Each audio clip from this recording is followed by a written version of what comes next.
Yeah, so that's something that I do want to address prescript for this episode whenever it goes live. Is like, we all recognize that we're a bunch of like 20-year-old ish white dudes. Yeah. And the fact that we're talking about like such a sensitive subject is like, we'll put that out there that like probably not our place to talk about.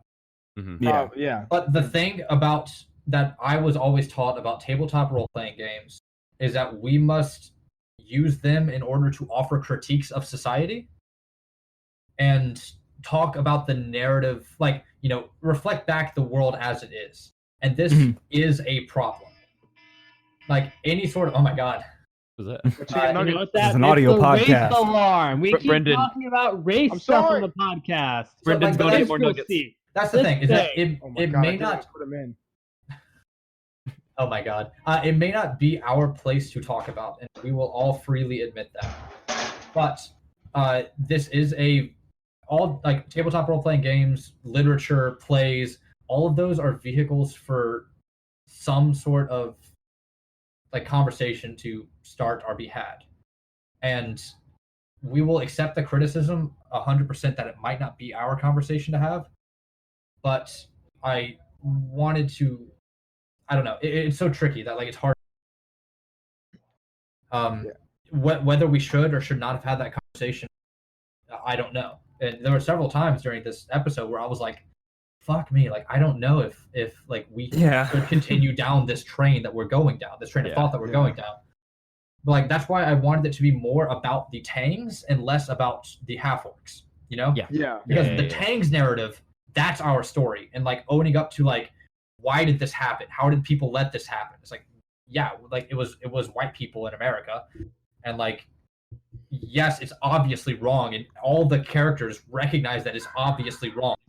But why is it still being why is it still being allowed to happen? The answer is the laws in place, the mindset of the people who are doing it, the power that they hold over the people who are under them, like capitalism as a whole, like those structures are what allowed this to happen.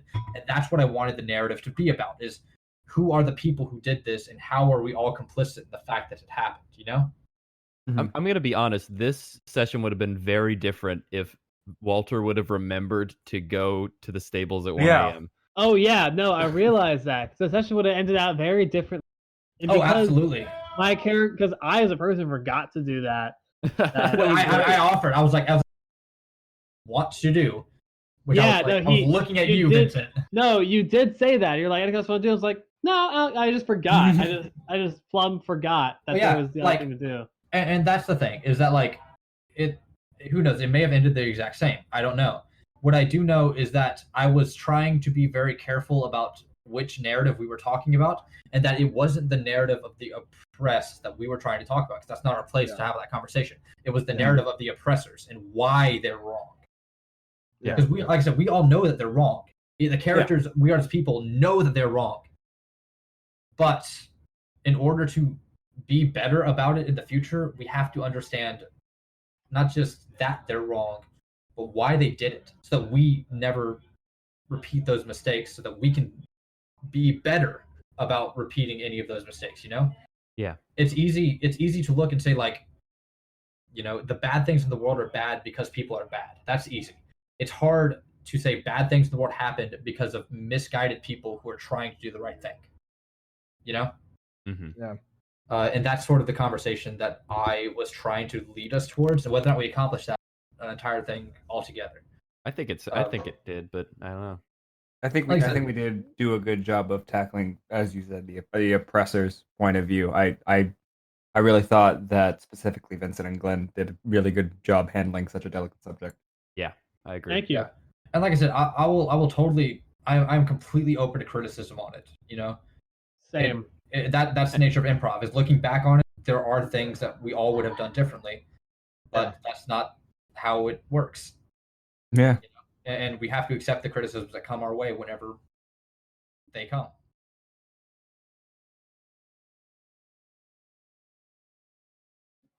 Hello, everybody. We are live. Yeah, woo! Welcome to the Final Rule, episode 9. I believe that my activity feed is already updated. If it's not, then I'm going to be very sad.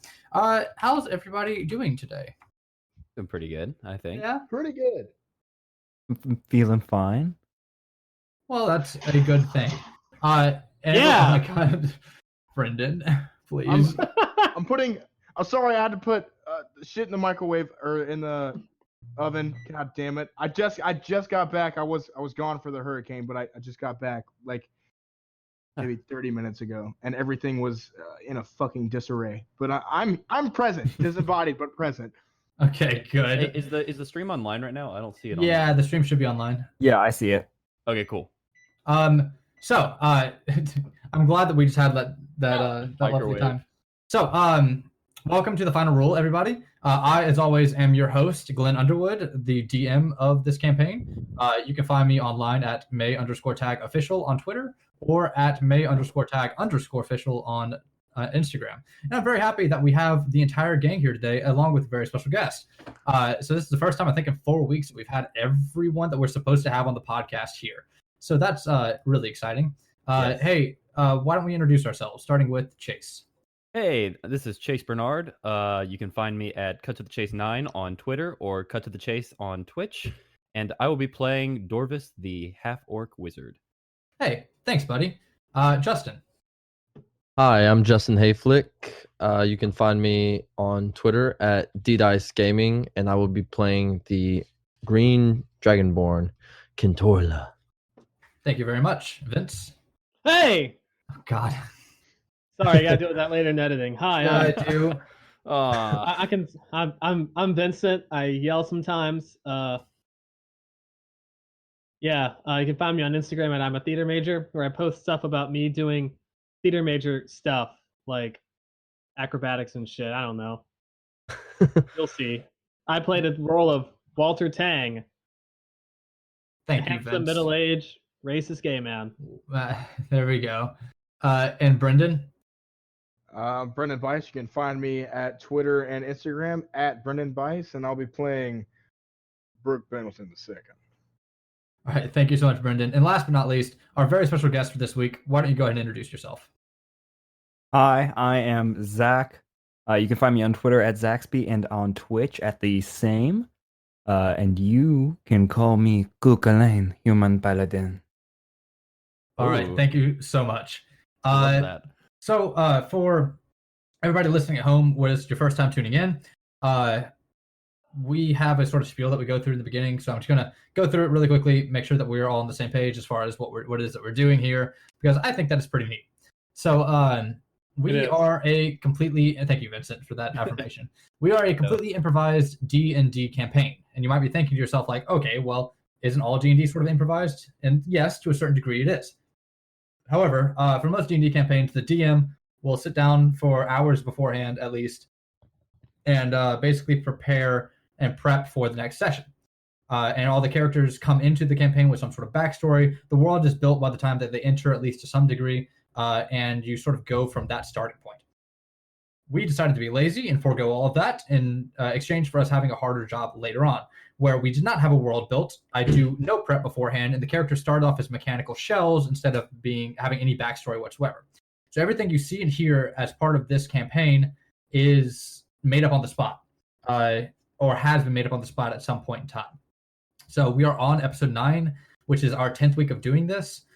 So we do have a relatively rich world that, like I said, sort of happened in motion.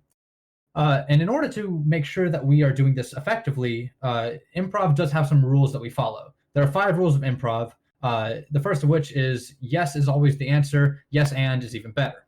So whenever somebody offers you something, you want to always say yes to whatever it is that they're offering and make it true about you, them, the world, someone else. Yes is always the answer. Even better is if you can offer a yes and, which means that not just do you say yes to what they're saying, but you also add on something on top of that as well. The second rule of improv is work to the height of your intelligence. So it's really, really, really easy for us to sort of go for the low-hanging fruit whenever it comes to improvising. So things like making poop or dick jokes or sort of just going off of a pretty standard pun doesn't always yield the best results. And though it may get a laugh in the short term, in the long term, it actually ends up going nowhere and ends up being a lot worse for the situation, the what we're doing, right? The third rule that we're going to go for is we'll do. I don't have the thing in front of me, so these are all worked. We already did work at the higher intelligence, yes, and we're going to do no open-ended questions, which we're going to sort of modify for this because there are, as part of D&D, times where you must ask an open-ended question like, "Hey, what's in this room? What do I see? Who is this person? What do they look like?" Stuff like that, right? Whereas in improv, you don't normally want to ask those questions. We are going to take that rule and sort of twist it a little bit and say, add detail when you can. So instead of asking what's in this room, say, "Hey, what does this pillar look like that's in the room?" Right? Just add something for me to go off of, so that I'm not just creating everything all at once. Because though that is my job as the DM, I want to give you guys as much agency as possible in building the world around you. We want to also, as the fourth rule, make everybody else look like a genius, right? So there's sort of a not a problem, but a difficulty in improv where you always feel like you want to be the smartest, coolest, most handsome person in the room at all times. It just sort of comes with the territory. But what we're going to do, rather than put that pressure on us, is we're going to make it our job to make everyone else who's playing with us look like a genius, look like they're the funniest, smartest, most handsome person in the room. And if we all do that for each other, we ourselves will end up looking that way. We'll all be the funniest person in the room. So we want to make sure we're doing that. And the last rule, the fifth rule for improv, is give and receive gifts. So this sort of goes along with add detail when you can, and that's we want to always be sort of giving things to everyone else. So if I look at Chase and I say, "Hey Chase, how was the fire last week?" "Oh, I've just I've been hunting it down for weeks now. It's gone into the forest, but I'm sure I'm gonna find it eventually." So what I did was I gave Chase the gift of, "Hey, there is a fire," and he took that gift and then added on top of it and gave me a gift back, which is now the fire's in the forest, right? And he's hunting running, right. I guess. So it's all of our jobs to sort of work that way with each other, where we're all giving gifts to each other and accepting the gifts that we're given. So those are the 5 rules of improv. But we also play with one final rule as well.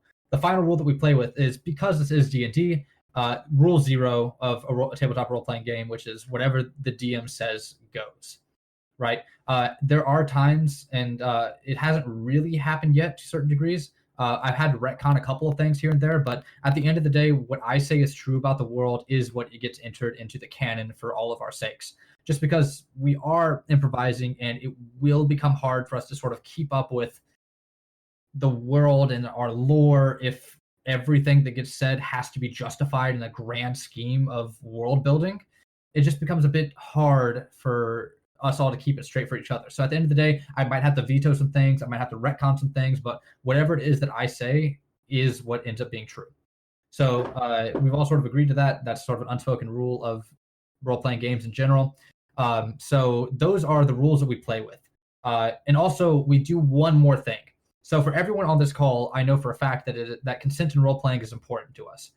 We don't want anybody to get triggered or stop having fun, whether they be in the call or whether they be watching us. So at any point in time, anybody can, in the call or anybody in chat, can throw up an X, either across your arms or with an X card like Vincent has. There you go.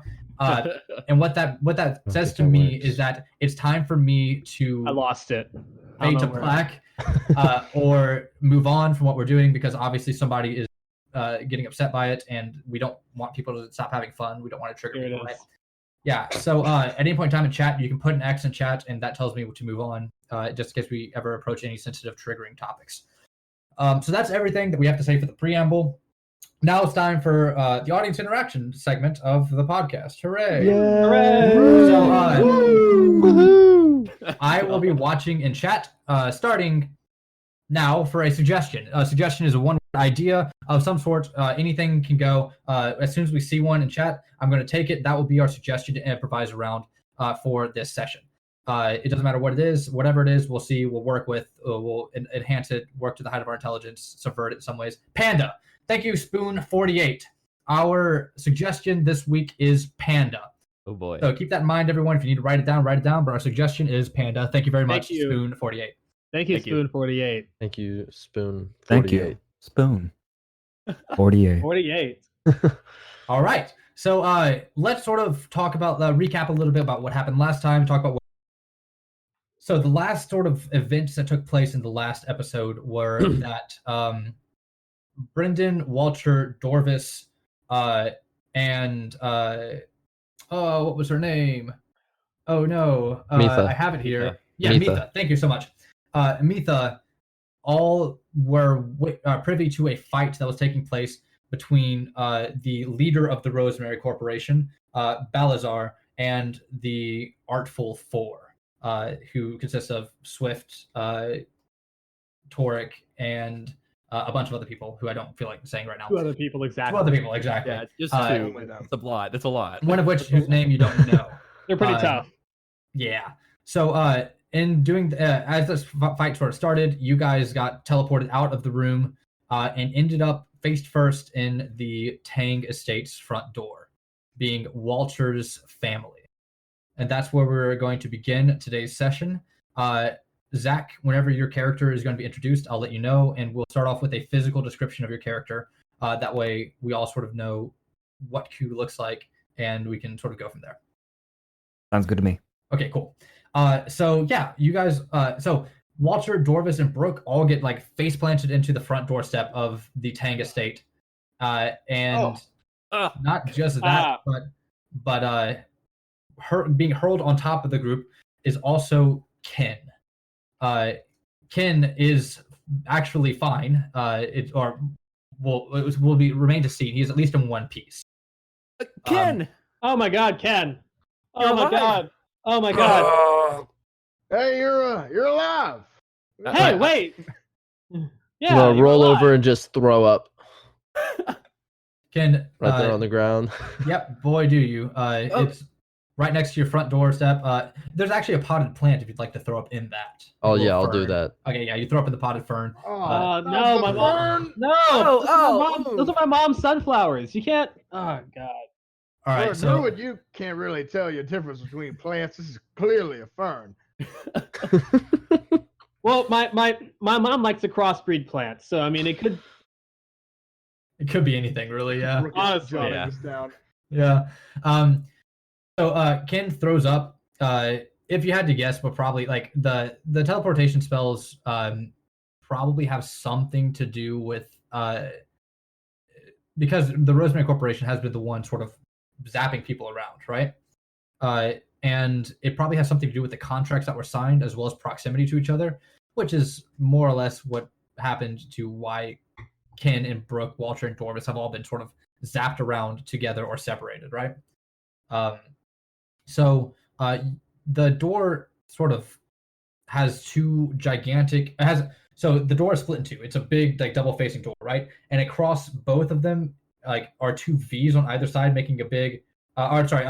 Split. It's a split T, right? The T. Yeah, I was about to say it's gonna be Walter, but no, it's a double door with a big T on it, and hanging off of either end are two like scales, like a scale of justice. Like the T makes a big scale, and the two baskets on either end as the serve as knockers for the door. Yeah, my family were lawyers. I mean, like, so my dad's a lawyer. My mom was actually a circuit court judge. Wait, this is your place? I mean, again, I separated myself from them. Like, they're my family lives here. My parents, especially, and my other brothers and sisters. How many huge brothers and sisters do you have? I got like 7. 7? Wow. Yeah. Are you like a middle child or? Yeah, I mean, I'm just kind of in there, and when you get so many kids, you just kind of forget who's there. So like. Well, Walter, I've been to your place before. That's ominous. Why have you been to my? But no half orcs live here. We're all Earth Genasi. Well, as I said, I worked in the sale of orcs and the slavery and. Oh wait, yeah, wait, okay. What? Well, that's it. Yep. I can see where you're going with that. Wait, Walter, you're not saying you guys aren't saying that they have I heard slaves in there, right? When you first said that, I thought you were exaggerating the fact that your family was a little bit racist, but okay, I see it now. Yes. I have separated. I was never Walter, okay with that. I was thought never. you okay said with this that. place was gonna be safe. Well, it will be. I'm Well, gonna they make don't- it safe. They didn't necessarily show harm to them. It's just Oh, okay. Well, I'm gonna make it safe, and purchased know- them. okay. they know I didn't. They know I didn't like it. All right, that's part of the reason why I even left the family. Brooke, That's part of why I Brooke, became a druid and went. Brooke, how do you feel about this? I mean, Brooke cradles the fern that was that was thrown up in. If a plant is safe here, surely we can be safe here. I don't see why this poses any kind of danger to us. My chicken nuggets are done. I'll be right back. I'm still here. Brooke just runs off to go grab his chicken nuggets. It smells so hot from back here. It's like, oh shit, I left the microwave on. Like, we have food in the house. All right. Oh, So yeah, the door is like just staring you down, Walter. It's a door that you've entered and exited many times in your leading up to your young adulthood, before you separated yourself from your family, and you know as well as anyone what's waiting for you on the other side. Well, let's do it. And I do the Walter family knock. Would you like to demonstrate? Oh, did you not hear it? No, I heard it. Yeah, but Wait, the musical remember that thing kind knock. of from no. Pyramids at Large. Pyramids at Large. Yeah, It's like the second one of part is missing. my uncle was he helps with a lot of Townway performances. Oh, I see. Yeah, he's kind of responsible for the bad imagery that gets seen in that show. Okay, that That kind of adds makes sense. up. For the pretty racist stuff. Yeah. All So- kind of coming together. As you guys are holding this conversation, the door is just like one of the doors just suddenly like slowly opens inward. It's a pretty heavy, like hefty door, so it opens sort of slowly. The hinges are well oiled, so it doesn't squeak. Right. And standing on the other side of it is, hey, Zach? Why don't you describe Q for us? So before you, you'll see a man who stands around 6'1". He's wearing scale armor over a tighter leather tunic, and on his back he has slung around him a very large lance. Seems too big to use in anything outside of mounted combat, but he just has it. And got this hair that, goes back over, and he looks at you with pretty golden eyes. Like, oh, wow. Those are some enchanting eyes. Those are lovely. And as you meet his eyes, he says, hello. God, what are you doing here? Wait, do you know him? Yeah. No, he's kind of a family friend. I am welcome here anytime I please. Your parents have said so themselves, yes? Yeah, they have. Wow, your eyes are so enchanting. I'm sorry, I didn't. Didn't No, say that out don't loud. lie. Okay, No, it happens. he knows they're enchanting, all right? Like they're enchanting, It is all right? true. Uh, I look in the mirror and I get lost in the dreaminess. come on, guys, let's go inside. Come on, we're coming inside, all right? I already don't like this guy. I'm not sure how they will feel about this, but not my I'm business, good. yes? They're gonna have to deal with it. So as you guys Okay, walk I'm in, not telling though. You have to. as you guys walk in, I never thought I'd hear a Frenchman tell me that he's keeping a secret. So as you guys walk in, you step over a very large panda skin rug. Like it's obviously like a very endangered, very like rare animal has just been skinned alive just for a like foot decoration. You see, my family doesn't hold back to only racial injustices. They also kind of go through with environmental injustices too. You wouldn't believe it, but like a lot of this furniture is ivory. Like it's. Oh my god. Everything we've come across so far, I feel like I've been pretty lenient about, but I feel like somewhere I gotta draw the line. I draw it right here. That's They All right, only Brooke, I'm use- glad we're on the same page here. They only use paper plates. All right, like they don't. my God. Brooke, actually looking closer at this rug, at first it was like, oh, it's just a panda skin rug. No, it's actually a panda coated owlbear skin rug. So it's even rarer than a panda. Like it's a 1 in a million sort of coat coloration for an owlbear. Like we are talking about like just like maybe 5 of these animals have ever existed all throughout time. Do you realize your family? Please do not step on the rug. Why? Because they're endangered? Or do your family had something to do with murdering a species? That's genocide, fella. What was your name again? I'm sorry, I was doing Brooks stuff. My name is Kukulane. Pardon? Kulane? Like Kool-Aid? Kool-Aid. No, it's Yeah, not he like said it's not Kool-Aid. quite. It's not quite like that, Brooke. I mean, you'll catch on eventually. My twang doesn't dedicate me to any kind of. I can't. I'm a Kool-Aid. Kool-Aid. I think it's Kool-Aid. That's what I've been hearing. I'm not Yeah. gonna. You can just call me Koo. You can just call me Koo. Yeah, let's I'll call call him Koo. I'll call it Koo. All right, Who cool. are my parents home right now? Or are they working? Not so hard, yes. Who are my parents home? Or are they working right now? I believe one of them is home. Which And as if on cue, Oh no. A very, very tall human woman who is like in heels all the time, dressed in like a nice like earthy tone, appears on the top of the stairs, and she looks down and she says, "Koo, who have you let into the house against my?" And then she sees you, Walter, and she says, "Oh, Walter, I thought you said you'd never come back." Well, this is kind of a big deal. It's a story to explain. But I'm back. Surprise. Who said you were welcome back here, Walter Tang? Oh. I don't want you. I'm not gonna leave. Walter? I suppose it just can't be helped. We'll have to. Koo, be a darling and go ahead and set out the paper plates around the table and the small wax-coated paper cups as well. Put a little bit of that rare wine made from those very, very endangered berries onto the thing. I think you're gonna like this one a lot, Walter, and your friends too. Almost no one else can get it. Set all that out, Koo. I'll be down shortly. Thanks, Mother. Yes, of course, Miss Bliss.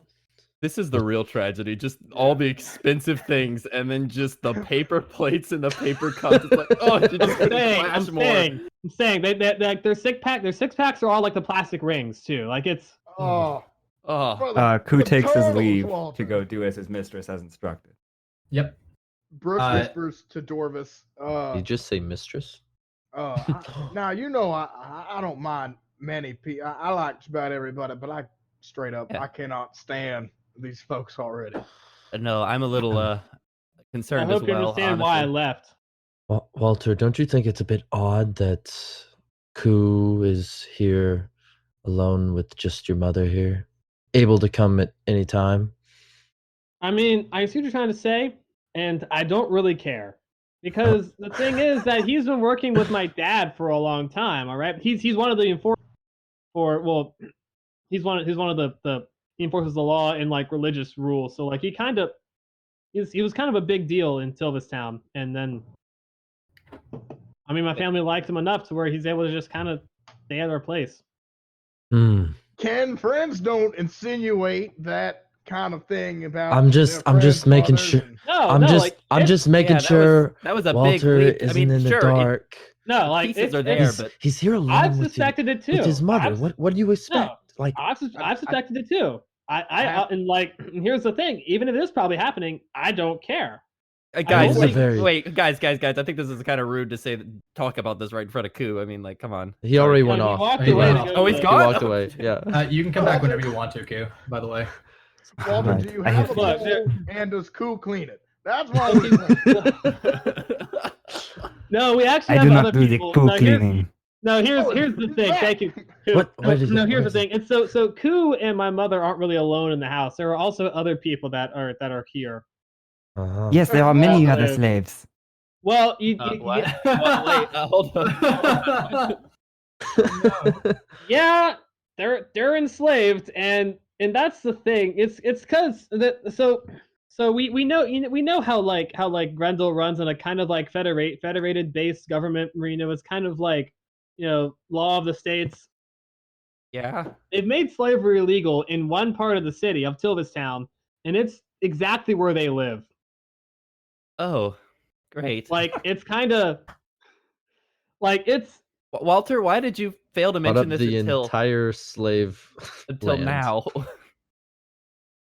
Well, it only became relevant until right now. Here's the thing. Well, technically they do receive compensation, but it is actually just a chipped off piece of a bronze coin. It's in the form of what food coin? and home. Also, God, it's complicated. It's complicated. I that's kind of why I ran away from this place. There's a lot of problematic issues with my family. From the next room, you hear, "Are you coming over here or what?" Oh, right, dinner. Yeah, I was supposed to fetch you. we're yeah. Thank you, Q. All right, we're coming. Just saying. I'm kind of getting anxious and nervous. So No, it's guys. They're not gonna try to enslave y'all or anything. All right, like it's not. They're not like that. All right. So it's not 12 years a slave up here. It's not. No, they only grab the finest, most premium slaves. You would not sell for very much. Wait, hold on a second. All right. So you guys Ku leads you guys to the next room. In the moment that Brooke and Dorvis enter, Mrs. Tang looks up and just goes, "Oh, Walter, I see you have a couple of slaves," and then just like goes back to the crossword that she's doing. Oh, Dorvis is just like, "Oh no!" Like, boy, Walter, you've got some explaining to do. Hey, Mom, they're not slaves. She looks up and says, "Wait a second, is that you, Kintorla?" Yeah. Yes. Hello. Did you sell Walter these half-orcs? No, they're not. I was about slaves. to, but they're actually pretty cool. Yeah, they're my. Well, then you'd fetch a higher price for them, I'd imagine. No, Yeah, I guess you're right, but that's in the past. That's in the past. I'm out of the Neither trade. here nor there. Walter, I thought you left because you weren't going to carry on. Yet here are traditions of our very own. I'm here for a very complicated reason. All right, these guys are my friends. I'm here because, well, honestly, I knew how connected we were with being self-sufficient. Honestly, it's man. It's problematic because part of the reasons we're so self-sufficient because of the slave labor we have going on here, and it's been so we're Walter, kind of wanted. I'm going to stop you right there. I've heard you go on this tirade several times before. We are self-sufficient because we earned it. Quite frankly, we earned all of this money that we have, so we can do with it what we please. Is that not? Is man not entitled to the sweat of his brow and the results thereof? I think it's you're not. Well, mistress, technically it is the sweat of somebody else's brow. Well, here's Ku, we worked very hard in order to get to where we were before we had any other helpers. It comes at the expense of the rights of these other people. Oh, they have rights here, honey. Oh, really? Come on, not the kind of rights that we made up for them, all right? Like, I mean, like they. Whoa! You know as well as I do that Tilvistown has many laws regarding this one specific area of land and the people who Yes, inhabit it. I know. They have their own slave bill of rights. Fantastic, you know. Hey, but the extradition we don't use that word around here anymore. What word do we use now, Mom? There are helpers. That doesn't sound sounds better. like a different name for slaves. Yeah, no, he's got the right idea. Look, I want to show you something, Walter. And your mother's going to go to a nearby table and pick out a huge portfolio binder and bring it over to you and open them up and say, "Now, read right here along with me, just so that we are both on the same page here. Up top here, this is the bill of sale from your friend Kintorla. The bill of sale for all of our helpers. And now, what does it say immediately underneath it? What does it say right there? It says, what's that? Is that something that guarantees their freedom as long as they are working for us?" Yep. It does. It does say that. Now, you always paint us out to be some villainous type of people, Walter. And we are just people who enjoy the finer things, but as long as they are with us, They are not slaves, as you call them. No, they help us out around here, and we pay their wages in town. And if they decide to not work anymore, well then, I can't. This contract that we wrote up with your father, it only guarantees them the safety and protection of our household as long as they are in our household. So they're working under threat of death, is what it sounds like. They're working under threat of not being free anymore, Walter. Not being free. And what comes with not being free anymore is this wine is delicious. Also, look, thank I you. also agree. I need another refill, please. Of course. Let me get that for you. Thank you. I can't help but that not way you drink said that wine. It's wrong, y'all. I agree. Look, I am tired of this subject, Walter. I want to hear why you're here. You told me you were never coming back here when you left, and now here you are with a bunch of colorful friends. Yeah, that's you just said. Okay, we'll come back to that. Right now, all right, I'm kind of wanted by two groups, two factions that kind of exist. That they're vying for power here. I knew this was the only safe place we could go to that was out of reach of those people. And I mean, difficult though it is for me to admit it, I needed some help from the family. I needed some help to keep my friends safe for a while we recuperate and we figure out a plan of attack to keep this country from falling under rule of two extremist opposing tyrannical groups. What kind of help do you need, Walter? Mostly a place to stay. You've got it. But while you are under my household, you and your friends follow my rules. Do you understand me? Yes, Mr. Tang. You've always been such a good boy, Kentorla, and it's such an honorable line of work, too. Oh, well, I mean, I'm out of that line of work now, but this wine is still delicious. Can I have another, please? Coop, why don't you stay with these here boys? That way they don't get into any trouble. Of course. Now, if you excuse me, Walter, I have many cases to attend to. Right. You so rudely interrupted me from before. No, do your work. Do your work. You are welcome here as long as you are family, Walter. But if you leave again, I don't know if I would consider you that anymore. And then she walks out of the room and goes back upstairs. Oh my god. What a beach, huh? Oh, that was... Oh god. I'm just gonna slump over. That was horrifying. I don't like this one bit. I really think we just kind of traded situations here. I mean, we have time now, guys. We have time. We're safe. We're And off the grid. She's not trying to kill any of us, so... I mean, that's true. No, she's not, and she's not going to try to enslave you all. Like I said, they're not... Anyway. But I mean, it's still not Don't good. worry. She would never kill you all. If anything, she would ask me to do it. Oh. Oh, that's No, no here's better. the thing. Q Hey really man, does like don't it get is. on our bad side. We're not in good mood with people joining our little group, all right? So You really don't want to try to cause a fight on the don't Tang try estate. it. It's not worth it to start a fight on the Tang estate. I'm not saying I'm gonna try and start a fight. I'm just saying part of the wind that blows around my ears is telling me that maybe Swift Johansson ain't the only bad fella around. Maybe there's some No, other there's folks always that bad need to be- people everywhere. Sure. That's the way But the why world does is. Violence and corruption is all over this world. What part of Mother Nature brought me to this particular place? Maybe it is my duty to the this here realm to make sure slavery don't happen to my people. What race is Ku, by the way? Human. Oh, okay. And Also, sure. Quick clarification. This is like out of character. You said my mother was human, but I'm Earth Genasi. Is my Yes. Okay. Your mother is definitely human. Okay, I like how. Okay, let's keep going. Only thing I'm kind of just stuck on is how she called us colorful, and the only color is like, I mean, We're all kind of green. Yeah, we're all kind of. We're all green. green. Well, no, We're all I'm more, green. I'm more of like a pale orange, Ish. fellas. and I'm Oh. gray, so Oh, Yeah.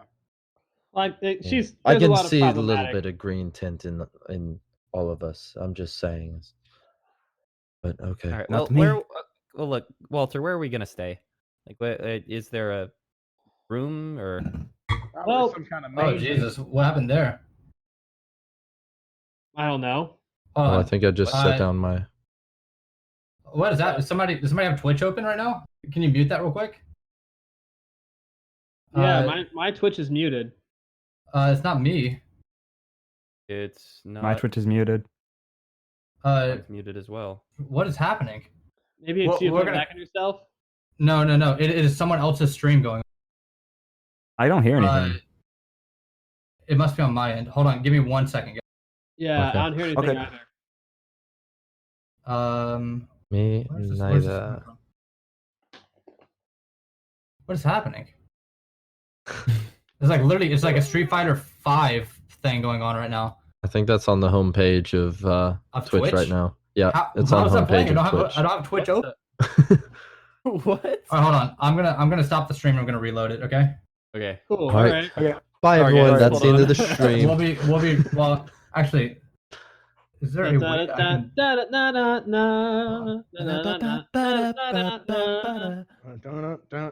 We got to make sure we There's use literally- royalty-free technical difficulties music. There's one the Rooster Teeth uses that. The Hold on 1 second. I'll be right back. Okay. Heard. Heard. Sorry, I have to relaunch OBS. I don't know what So, the fuck that was. Weird. Yesterday I slow cooked some red beans in the red beans. I made it was good. I started at like 2 p.m. so they came out ready at like 10:30. God, Okay, we're gonna start streaming. Well, say that. Hold on. so good. Why is only Vincent showing up now on? I burnt my tongue though several times trying to eat it. I'm always. I feel slow sorry cooking for you, red beans, Vince. You feel me? But this sounds really good. Fuck I me. can make some more now. What so is first I'm using actually my okay? slow Everyone's cooker. loading in now. Oh man, I don't know what the fuck just happened. Very. Weird. So once Justin pops back into frame, we'll relaunch.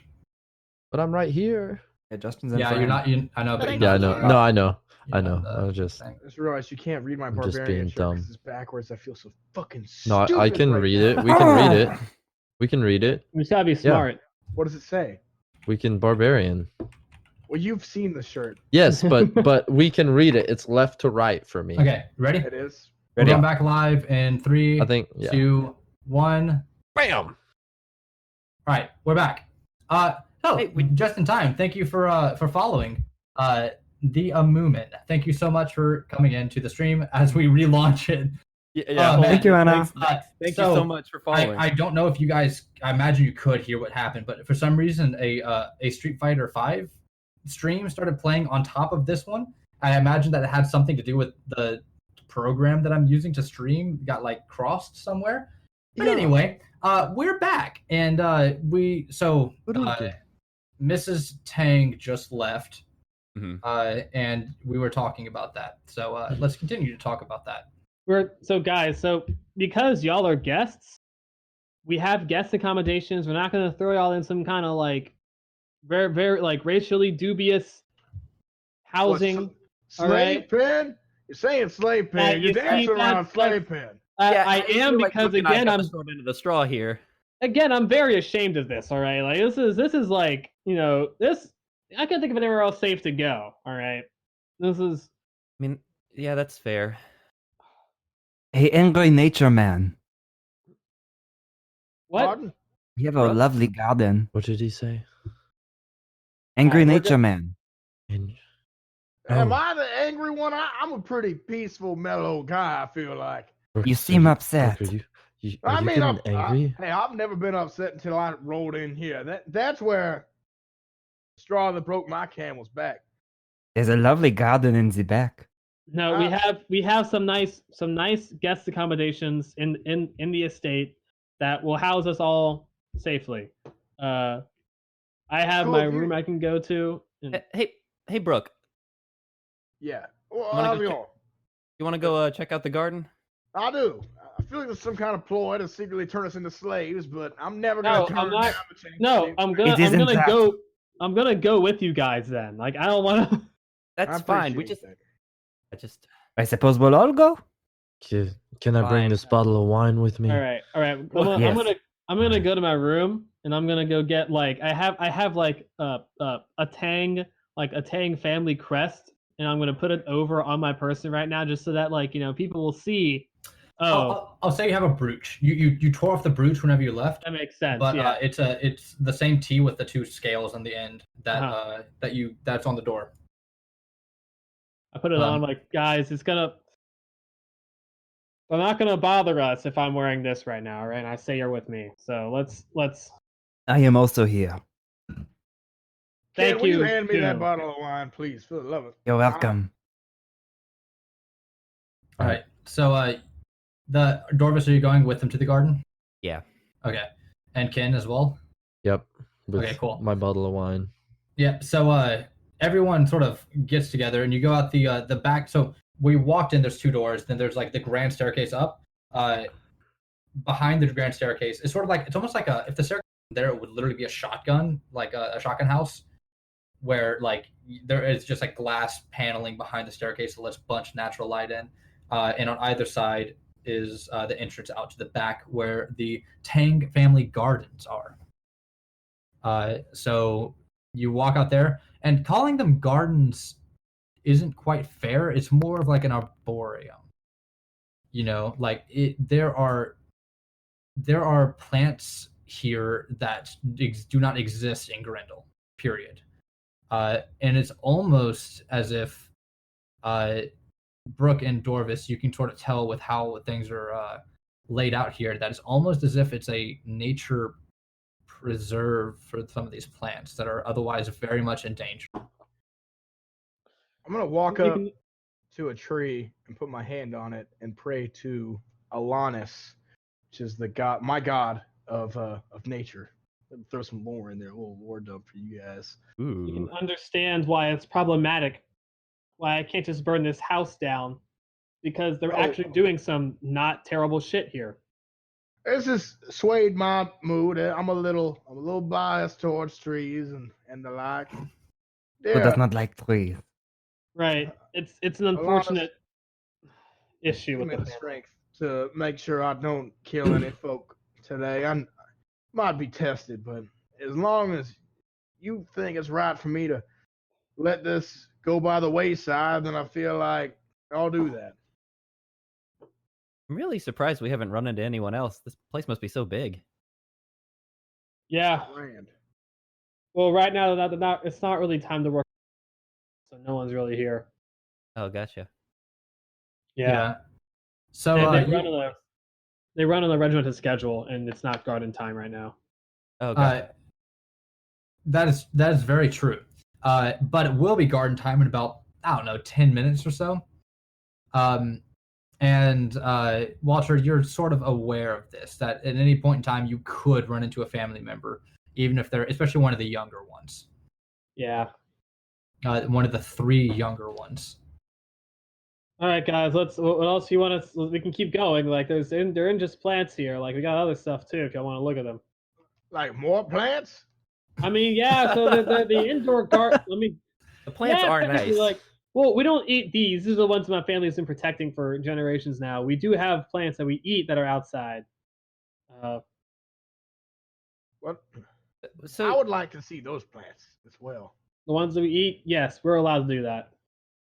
Yeah. Why- So the gardens that you guys have been walking through have been immediately outside the door, but there is a greenhouse as well, sort of off. Like it will require you guys to ride there, because the Tang estates are that big. Like we're talking about like hundreds of acres at least. Again, like it's yes.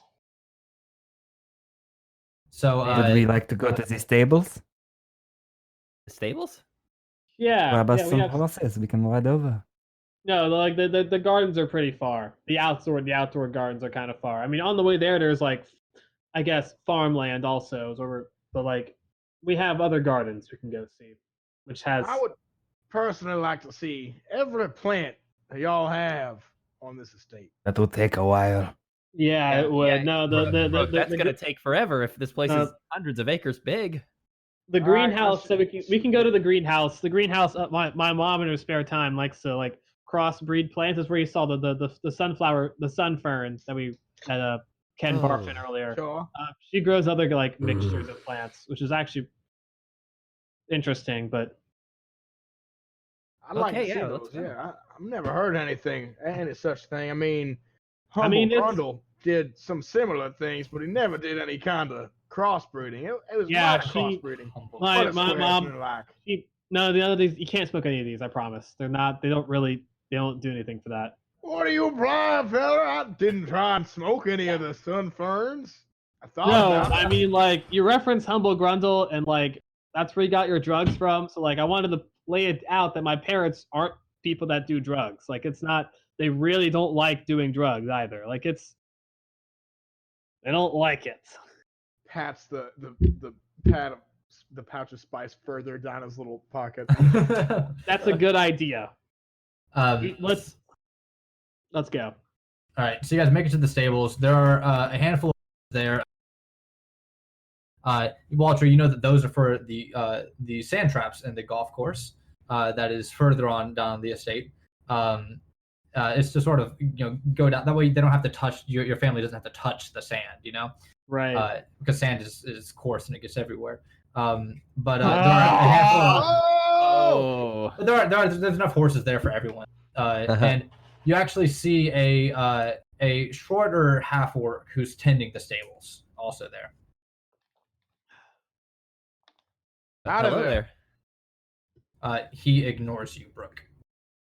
Oh, wait, does he say hi to me? No. Hey, we're gonna walk over. Hey, we're gonna take some of these horses and ride across the greenhouse. He turns to you and he sees the crest, and he says, "Oh, I'm so sorry. I didn't realize that." It's okay. It's okay. Yeah, take these horses already. I can saddle them up for you, Lord Tang. I can. You're good. I can do mine. My friends can do theirs. I just want to let you know that. No, you can't do it yourself. You can't be seen doing it yourself. It's fine. Turn around to look Walter can. If anyone's watching. His eyes dart to Q and back to you guys. All right. Okay. I won't snitch. I'm not gonna say anything. In Orcish, I want to say, how they treat you here, fella? He like looks at you and in Orcish he replies, I also hear this because I speak Orcish. Yeah, and I also do because I. As do I. It's just Q that doesn't hear this one. Yes. Yeah. But he says, "My fortunes were not great to have landed me here, but my fortunes could have been worse to land me somewhere else." I'm gonna reply back and I apologize for the things that my family have done, and I wish to abolish it all. Does he? I'm not gonna point. Hold on. I'm not gonna. That's gonna make it obvious. I'm gonna be like, will he usually snitch if he sees us doing stuff that we shouldn't be doing? He seems like a little snitch. Yeah. So Koo, like these people are obviously like talking. Yeah. No, hold on. Let's just. I want to throw out the fact. My insight, my passive wisdom, 17, by the way. That's high. You pick up Koo that like they're starting to talk about you. That's okay. So he sort of looks at Koo and he says, he's one of the kinder guests. I'm sure it won't be a problem then. And then he's going to walk up to you and sort of like say, I'll get the. He says out loud. He'll say, "I'll get the saddles," and he is going to attempt a sleight of hand roll to put a piece of paper in your hand, Walter. Nice. Okay, I'm gonna pocket that. I'm gonna pocket it, and I'll look at it later. Anybody with a passive perception of 12 or higher sees this. All right. Yep. I see it. I have an see it. 11, so I As don't. I say out loud. I see it. I just What barely is- see it happen to me too. I have a 13. Nice. I barely didn't what is see it it you have happen. there, Walter? It's a Gotta keep it on the low, Ken. It's about being subtle, damn it. What are you guys talking about? all right. By this point, Ken's What are we actually like talking halfway about? through the bottle of wine. So I'm not gonna Jeez. Give me respond. that, damn it, Ken. I'm not gonna. I just pocketed it. Why- I'm not gonna Mm. acknowledge them acknowledging it. Okay. Okay. So all the horses are saddled up, and you guys are on 15 minutes. It is now free time for all the family members from schooling, Walter, and your father should be home in 30 minutes. Great. This is perfect. This is very good. I'm very pleased right now, guys. I hope you understand.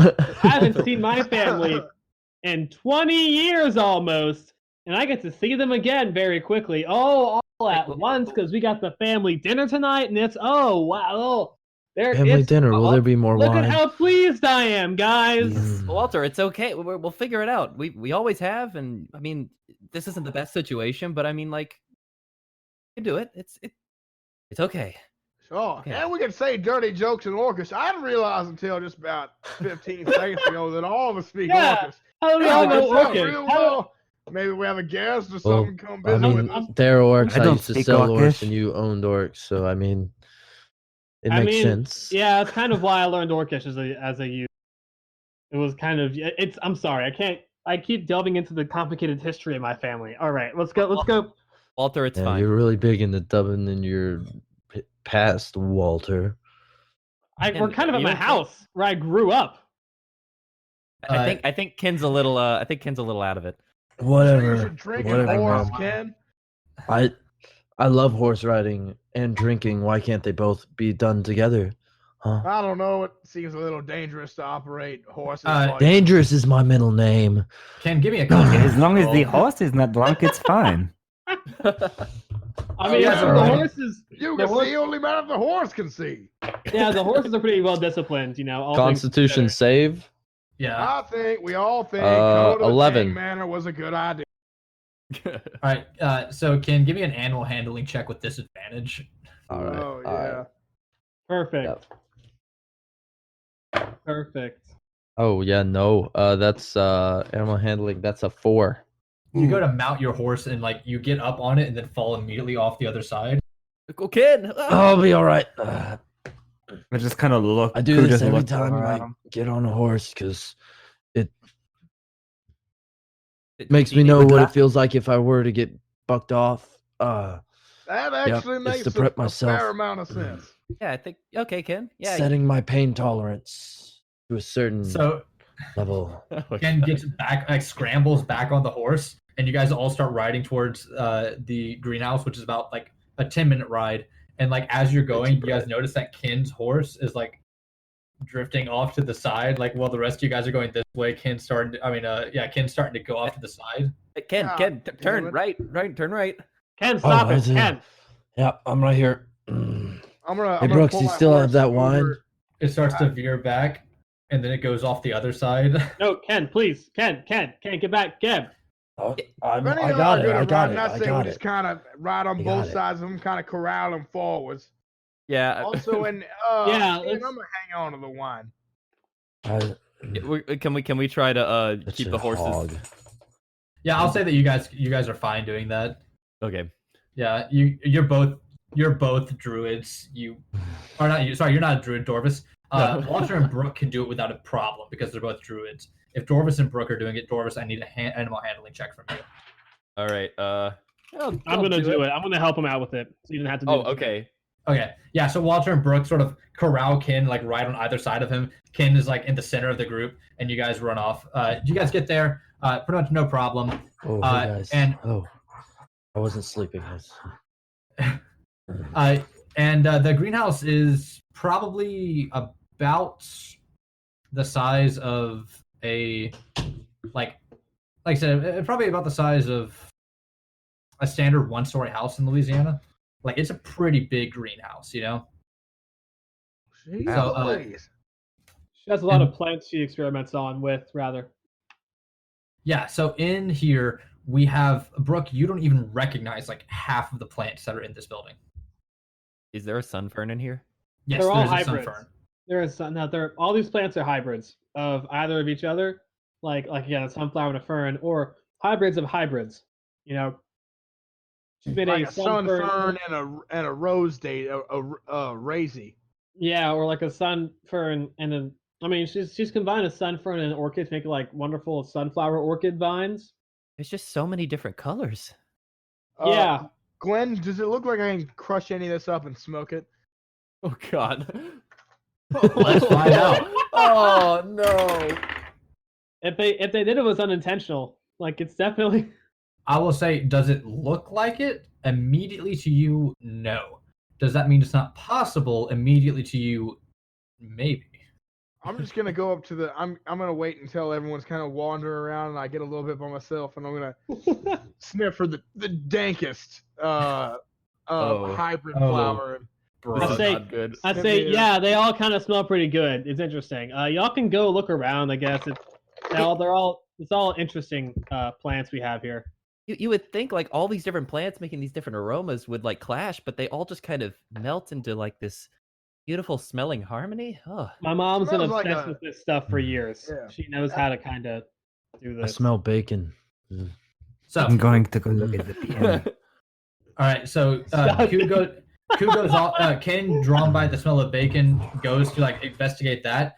Q goes off to go look at the plants that he wants to look at. Brooke is like wandering off on his own too, trying to like looking over his shoulder every like 10 seconds to see if anybody's watching him. Which leaves Dorvis and Walter. I'm just gonna sit on. I'm gonna sit on the bench that's inside of there because I've already seen a lot of this stuff and I don't really care to see any more of this stuff. Yeah. I guess I'll just go catch up with Brooke. Okay. Yeah. So Dorvis, you're gonna go up to Brooke. So let's talk Walter for a second. Walter, you're sitting. You like after a little bit, you put your head in your hands. You know, it's sort of like.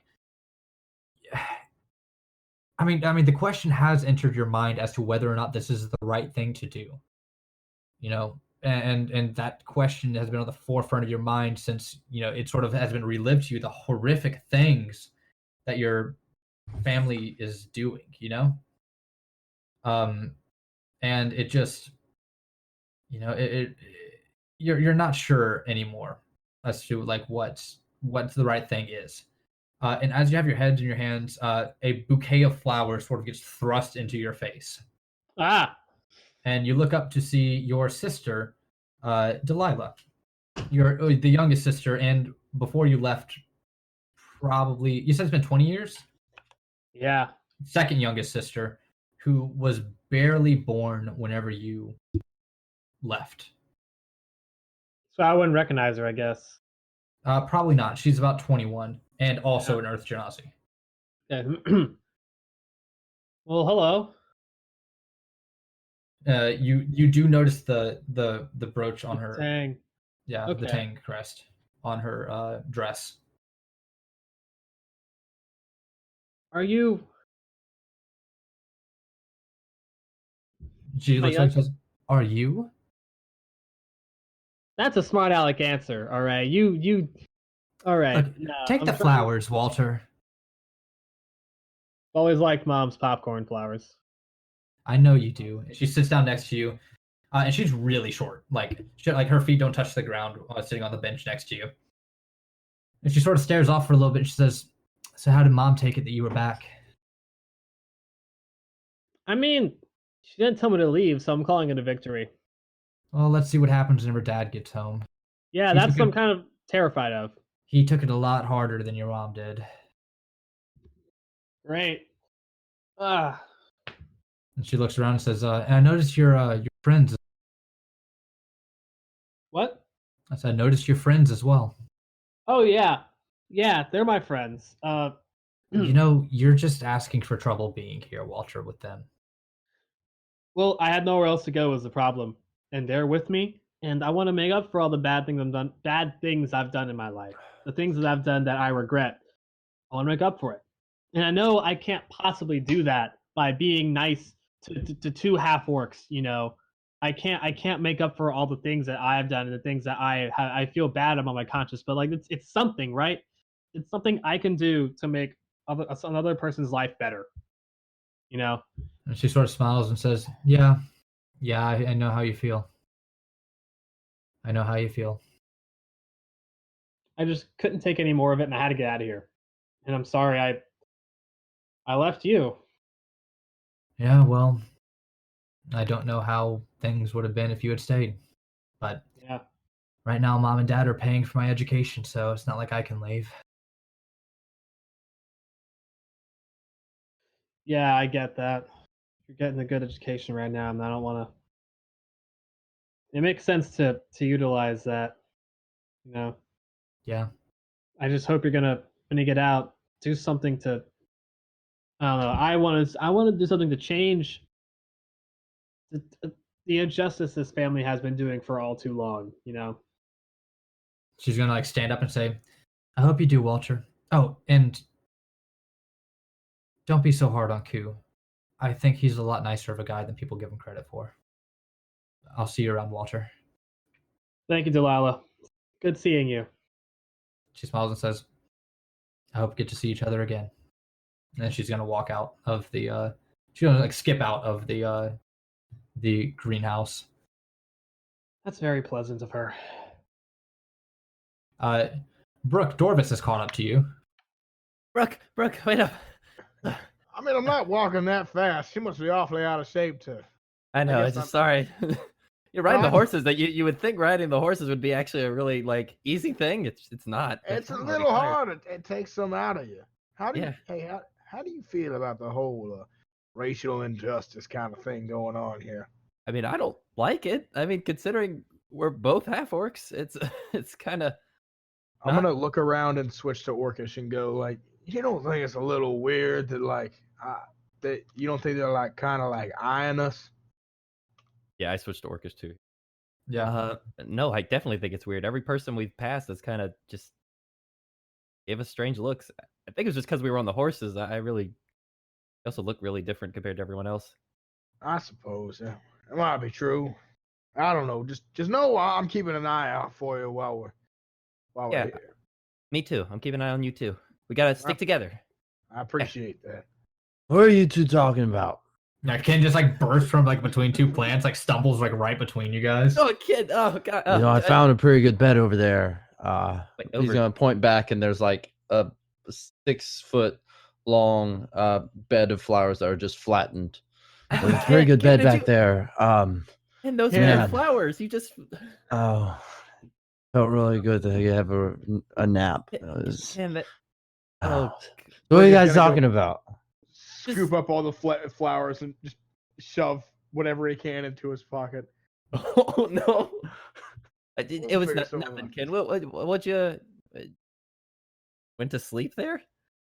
Yeah, man. I mean, Are you okay, Yeah. Ken? Shaking yeah, your head?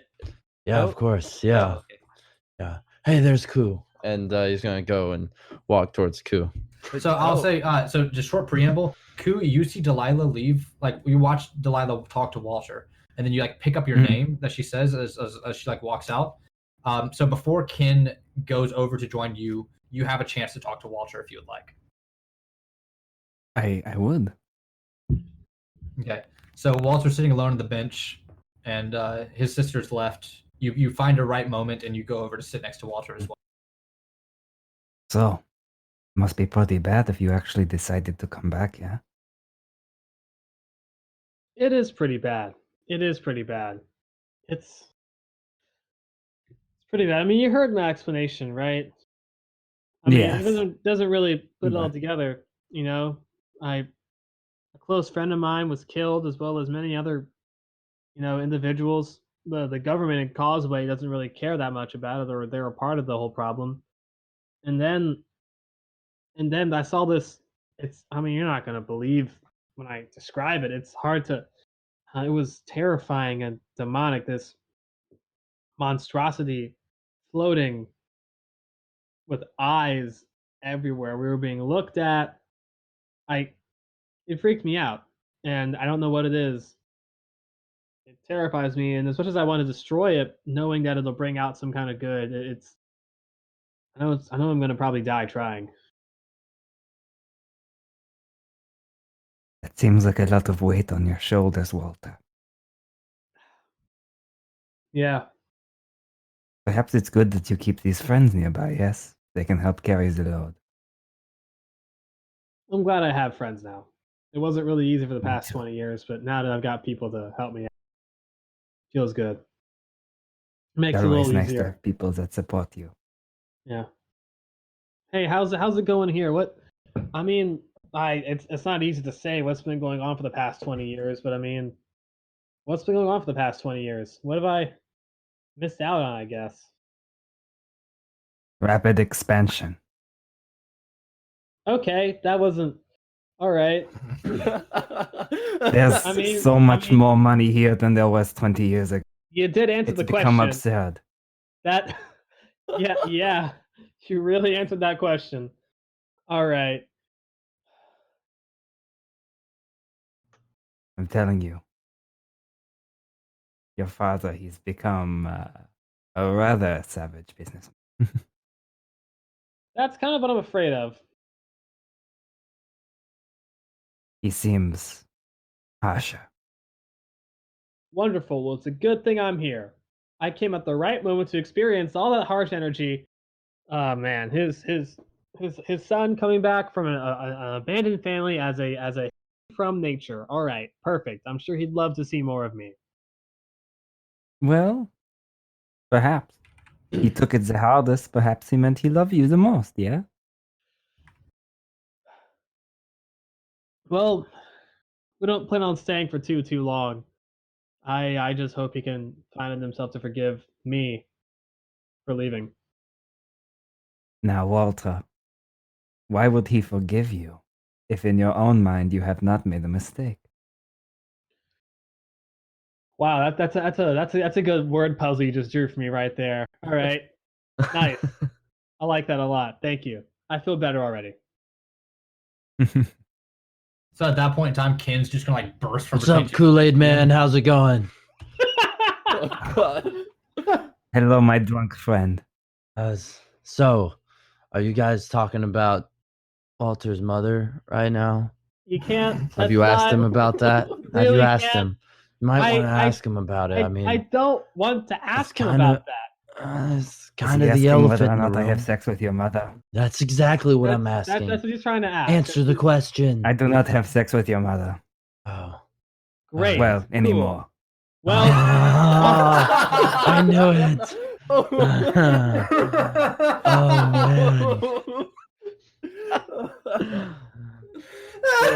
Oh man, Walter. Plot twist. Walter, how does that make you feel? I mean, How does it make you feel? I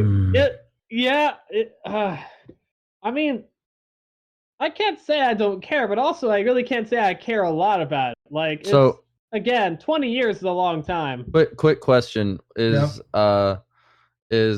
Koo the same age as Walter? About the same age?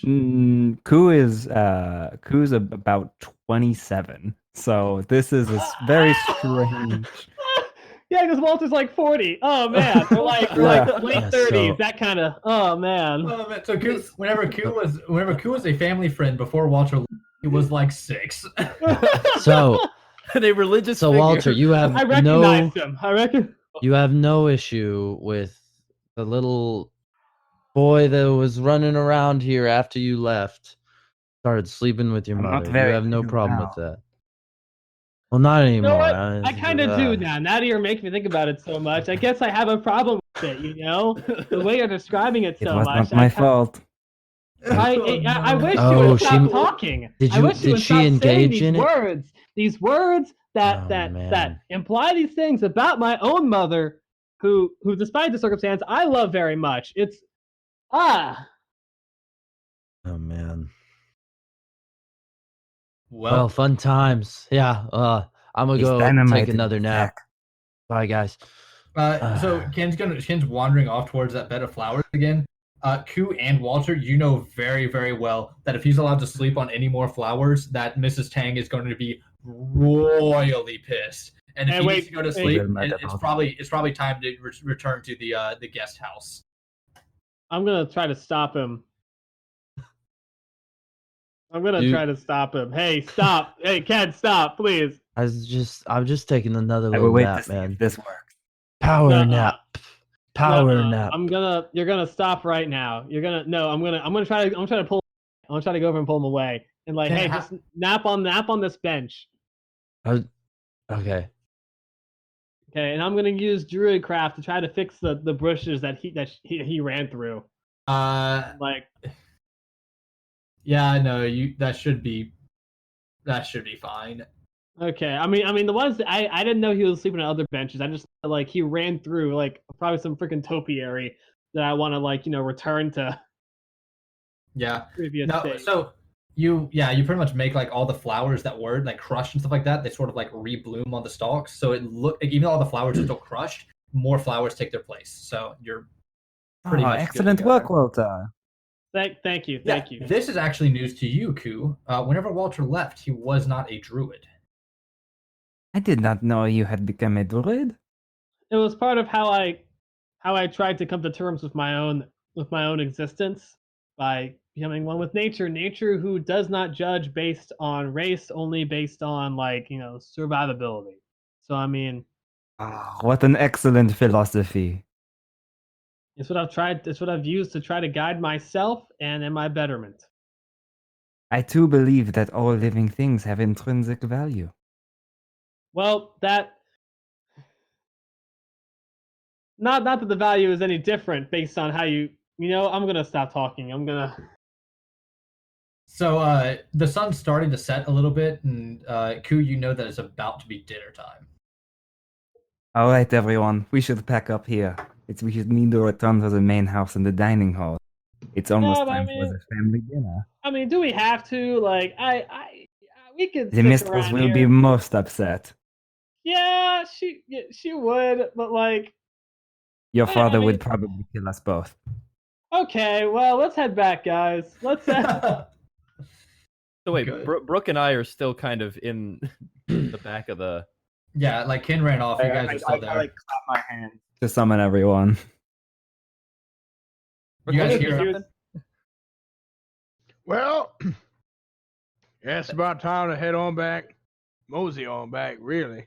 I'm not much of a head on back kind of guy. I don't know why I said that. I don't know what that means, but yeah, let's go back. Hey guys, they're gonna feed us some food. Oh, it's free. Yeah, I mean, made under dubious circumstances, but still free. I don't know how. Come on, Brooke, let's go. Let's do that. Sure. All right, so so everyone it's free remounts their because of horses. slave labor. Is it still free? It's very. I said dubious. It's a. So say something. So at this point, it's very obvious that someone needs to have Kin on their horse, or he might die. Can't just. Oh, God. I'll be fine. I'm okay to drive. Rod will be. I'm all right, man. No, you're not gonna. No, Ken, you're gonna get on my horse, and you're gonna ride. All right. Ooh. I mean, we have to. That sounds You like and an me riding intimidation. together. No, well, We ride together. You can't. You know, I don't think of you that way. All right. You're gonna get on my horse, and we're going to. You know what? Get on someone else's horse. Fuck this.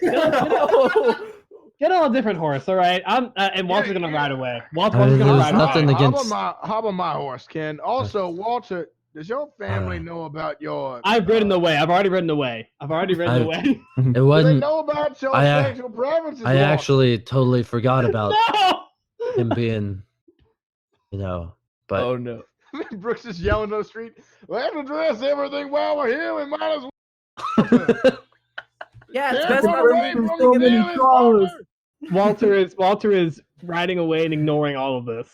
All right, you guys all eventually make your way back to the main house. All the horses. Who are has stabled. learned of Walter's sexual preferences? Good. I'm fully just both arms all the way around Brooks, holding on to him, sleeping on his shoulder. Did Q know specifically about sexual preferences, or is it like No, just that they have been Just updated. that you have some sexual proclivity. So you guys stable your horses. You go back into the main house, and you can see that the rest of the Walter clan, which instead of there being 7, there are Tang only gang. the Tang gang, the actual Tang gang. There are 4 of the children remaining. It appears as though 2 of them, other than you, Walter, are not there right now. The oldest and the youngest are not there right now. So Delilah's there, your mother's there, and we said there's 2 others are there. Your second oldest and my second oldest named Farley. yeah. Okay, so Farley, the second oldest. Yeah. And who's the? Am I the third oldest? No, I'm the middle, aren't I? You're the middle. Like yeah. So it goes the oldest who's not there. Farley, Farley. You. No, sorry, it's 3 on either side. So it's Farley, the oldest next to you. Oldest Farley, oldest next to me. You, Delilah. Oh, she's second youngest, so there's somebody else in between Delilah and the youngest who's not here. Another person. Now. Yeah, exactly. And then the youngest. So right there I see so wait, I'm only seeing 4, you're saying? Yeah, your father's also not there. My father's also not there. Okay, I'm relieved. Ku, it is odd that Mr. Tang is not there. Full name Granite Tang. Oh. I am going to go ahead and go into alert mode. I am on edge and I am aware of my surroundings. Yeah, also all of the Tang clan is sitting very stiffly in their seats, and the food's in front of them, and they're just sort of like not touching it, like eyes down as you guys walk in.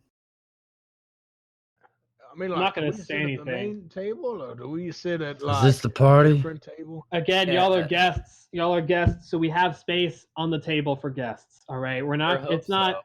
It's the. Where do you plan on sitting? I don't want to sit like in between some family members and like kind of mess up anything. I'll sit with the family members. You could. The end of the table is mostly open, so sit there. I'll bite the bullet and sit. I'm not going to say that. Sorry. I'll sit with my family. All right, y'all can sit with. I'm gonna sit away from the family, but next to Delilah. So I'm not in the family, but I'm next to them. Okay. I'm gonna start eating. Whatever I'm going to sit next to Walter on the other side of him. I'll sit next to Brooke on the other side of him. I'm gonna sit on the end, on the far end of the table. Okay. When we're all seated, I'm gonna say like, so. I'm back.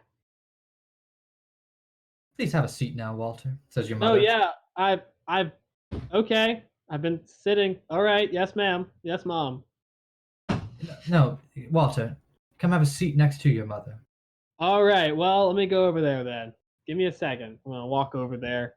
Gonna sit down. There is I'm next to nobody. There is a like pregnant silence in the room. Like obviously something's on everyone's minds as you guys all just sort of sit there. Brooke notices the silence and turns to the line and goes, "So are you're related to Walter?" She like sort of glances at her mother and like keeps. Hey, you don't need to. That's kind of you don't. Please don't do that. Is everybody okay? Your father came home today, Walter. And, did he? Why is he not here now? I told him that you would come back, and he decided to go for a ride. All right. Well, I think it might be best if you go speak with him. Well, that can only bring out good things. All right. Very cool. Where is he? I think he went out to the golf course. If you want to go. Perfect. All right, guys. Walter, it doesn't sound like it's perfect. It's because it's not. Is why. I'm gonna go talk to my dad. You all can just stay here. Eat some food. Walter. Eat some food. What? Yeah, Ku, what's up? Would you like me to come with you? I can come with you if you want. I think I need to see my dad by myself. Just as long as I've. Good luck. Yeah, thanks, Q. Thanks so very much. Hey, don't worry about it, Walter. I'll tell the gang about all of my neat stories that I have. You really don't need to talk at all. So like, me I don't know and if my it's cousin moderate Daniel the were conversation. down by the creek. Actually, all of you Walter's friends, I think I deserve, being Walter's mother, to know a little bit more about what has happened that brought you back to our doorstep. So while Walter talks to his father, I'll let you all fill me in on that. Excellent. While you are my guests. I'm going to go to the golf course. Painter, right? I say thank you very much. Thank you very much, Mother. And I'm going to go find my dad on the golf course. And on the way there, I'm going to read that note that a half-orc gave me, because I haven't read it yet. Sounds good. So you get on your horse and you go off to go find your father. The note reads, I'm going. Oh, it's my apologies. No, go ahead. I'm going to follow Walter. At a distance? Yes. Okay, got it. Yeah, you excuse yourself from the table, and nobody really looks at you because Brooke has started telling the story, and they're all watching Brooke. So you slip out the back, and basically there's a painter, and he paints with blood. And from there on, I met a singer. Okay, and Walter, you read the note. The note says something along the lines of, if you mean that you want to make up for what you've done, 1 a.m. the stable. All right. Bring your friends. Bring the friends. Ominous. All right. We'll see what I'll do with that later. I put it away and I'm going to keep going. All right. So you see your dad. He is driving a ball on the golf course angrily. He's not trying to make it into the hole at all. He is just hitting it as hard as he can and watching it sail across his property. That is intimidating. Your dad is a very large individual with very well-cut features and a thick black beard. Sort of grows like brush in out of crags and rocks, right? Your father, as you know, is, I believe they are called Dao. Sorry, Dao. Dao. He is a earth genie. Oh. That has manifested in physical form in order to run his practice as a lawyer. I'm looking up images right now. Ooh, that's pretty sick. Yeah. Correct me if I'm wrong. Dao is the earth genie, I believe, right? I googled Dao. Yes, I'm pretty sure. Yeah. With a big old hammer on Google Images. That's Dao. That is super cool. So that's your father, and he obviously hears you come up because horses are not quiet creatures. And he doesn't even look your way. You hit that one kind of far. And as you get closer, he just pulls another a wedge out of the golfing bag that he has, and he tosses it your way. I'm gonna catch it. I'm gonna try to catch it. I'm gonna catch it. And he tosses another ball down on the ground as he slams another one and it just sails into the distance. I'm gonna swing. Hit that out there. Give me an athletics check. Again, I haven't done it in 20 years, so I mean, we'll see. Yeah. I have most likely haven't done that in a while. Am I? Ooh, I have +3 in athletics, so let's see what that does.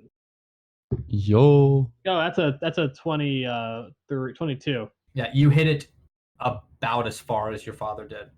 And sort of humps. He goes,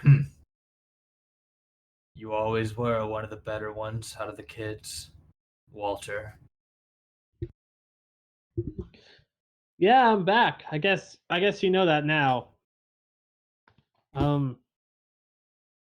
Why? Because I'm kind of wanted for death by 2 dueling factions vying for the power of Ghrehndhehl. Hey. Depending on how this conversation goes, Walter, you might want to make that 3.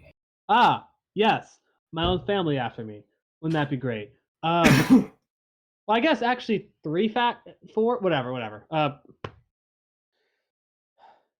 I'm back because I knew I had nowhere else to turn, and I knew that I could at least extend my time alive by a few weeks at most by staying here with my family. Maybe it's a cheap shot to come after my family who I haven't been present with for a long time, but Walter, from what I understand, you didn't have anywhere else to go when you left here 20 years ago. Am I wrong? That's correct. But I have friends with me, and they couldn't survive like I did for the past 20 years, and they need somewhere to stay also. Your mother told me about your friends. Yes, I have some friends, and they look a lot like the people we have serving, or as helpers rather, for our property. They're good people. They're people who I care about, people who have helped me in tough situations, and they are my friends. You know, it's funny, Walter. Yeah, Out why of is that all of now? my children, I never thought you would be the failure. Ah, pleasant. Yeah. Surprise, here I am, a failure. Coming back. I loved you, Walter. And I love you too, Dad. I Funny did. way of showing it. I really, because it's not easy living in a household that takes advantage of other people, living in a way where you just prey on the others to get things done. We know we can do it in a correct in a way Walter, where people aren't harmed. Yeah, what's up? What's up? You have and have always had. Look, do you think that I like doing this any more than you like me doing this? No, but this is the way that the world works. This is the way that I can provide and care for my family and ensure their safety until they run off away from the family and I can't do anything to help. At the cost of other people. Other people are being harmed too for this. They are not harmed, Walter. Under threat, they're free until they choose not to be, which doesn't sound like freedom to me. It sounds like they're threatened. If one of the people who you call helpers chooses to leave, what happens to them? Huh? What happens? They missed Walter, the chance of. Do you think you're the only one who has enemies out there? Do you know how many people that I and your mother put away for being terrible people who would do anything to get back at us? We need all of the people we can on this estate, whether they like to be here or not, to protect you and your family. Your family that you ran away from, Walter Tang. Or have you forsaken that name as you forsook us? No, I still introduce myself as Walter Tang to people I've met. Because despite it being something that a family I run away from, something I can't hide from myself, something I can't run, like I can't run away from the fact that I was raised in this household. I recognize that. It's who I am. I am Walter Tang, one of the Tang clan. It's who I am, and I don't want to hide that because I don't want to lie about who I am.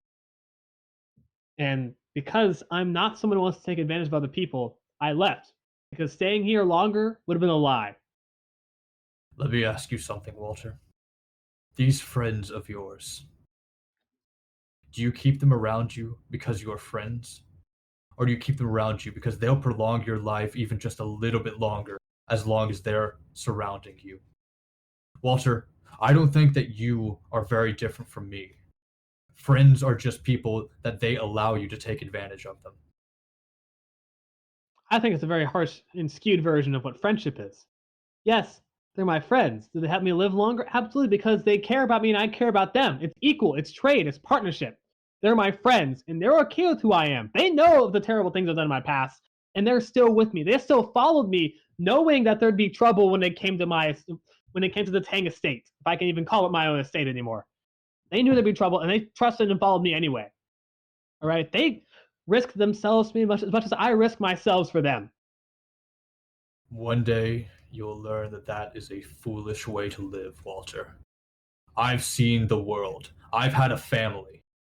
One day, when you have a family of your own, I think you'll look back on this conversation and realize that your father isn't the old, foolish man that you think that he is, who made every wrong mistake along the way. No, your father did what he had to do in order to make sure that you were allowed to run away to a world that doesn't give a fuck about who you are, where you came from, or your health, like your family does.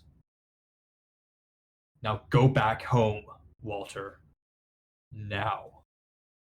I'm gonna start heading back, and I'll mount the horse. And I'll turn around and say, that protection you want to give to me and my family, you know, other people matter too. And I want to protect others as well, not just my family. Other people deserve that courtesy of protection. That's what I'm going to do. Thank you for your time, Dad. I'm going to ride away. All right, Ku, you see that this conversation has ended and that Walter's starting to ride off. All right. I'll stay where I am. Okay. I'll mount my horse and just wait. If Walter sees me, he sees me. If he doesn't, he doesn't. Oh, I'm probably not going to pay attention, honestly. Walter's not looking for that right now. Yeah, Walter's eyes might be a little bit blurry after that conversation, so oh yeah, his perception is probably going to be a little bit cut. So, Ku, you are watching Mr. Tang, and he sits down on the golf course, and he's holding the solid iron driver in his hand. And he lets out a howl as he breaks it in half and then throws the pieces to the side and buries his head in his hands. It's at this point I make the very wise decision to approach him and hand him another driver. You like go to hand it to him, and like looks up at you and says, "How did I know it was going to be you?" I am always here when you need me, sir. Huh. No, Ku. You're always here when my wife needs you. Look, Much to my think chagrin. my position as the religious magistrate of this family is not to be questioned even by you, sir. It was you, after all, who appointed me, yes? Yes. To what do I owe the honor, Ku visits? I couldn't help but overhear a rather dramatic conversation, and I thought it might be prudent to offer some advice. You may offer all you want. But know, I am, whether you like it or not, the head of this household. Of course, sir.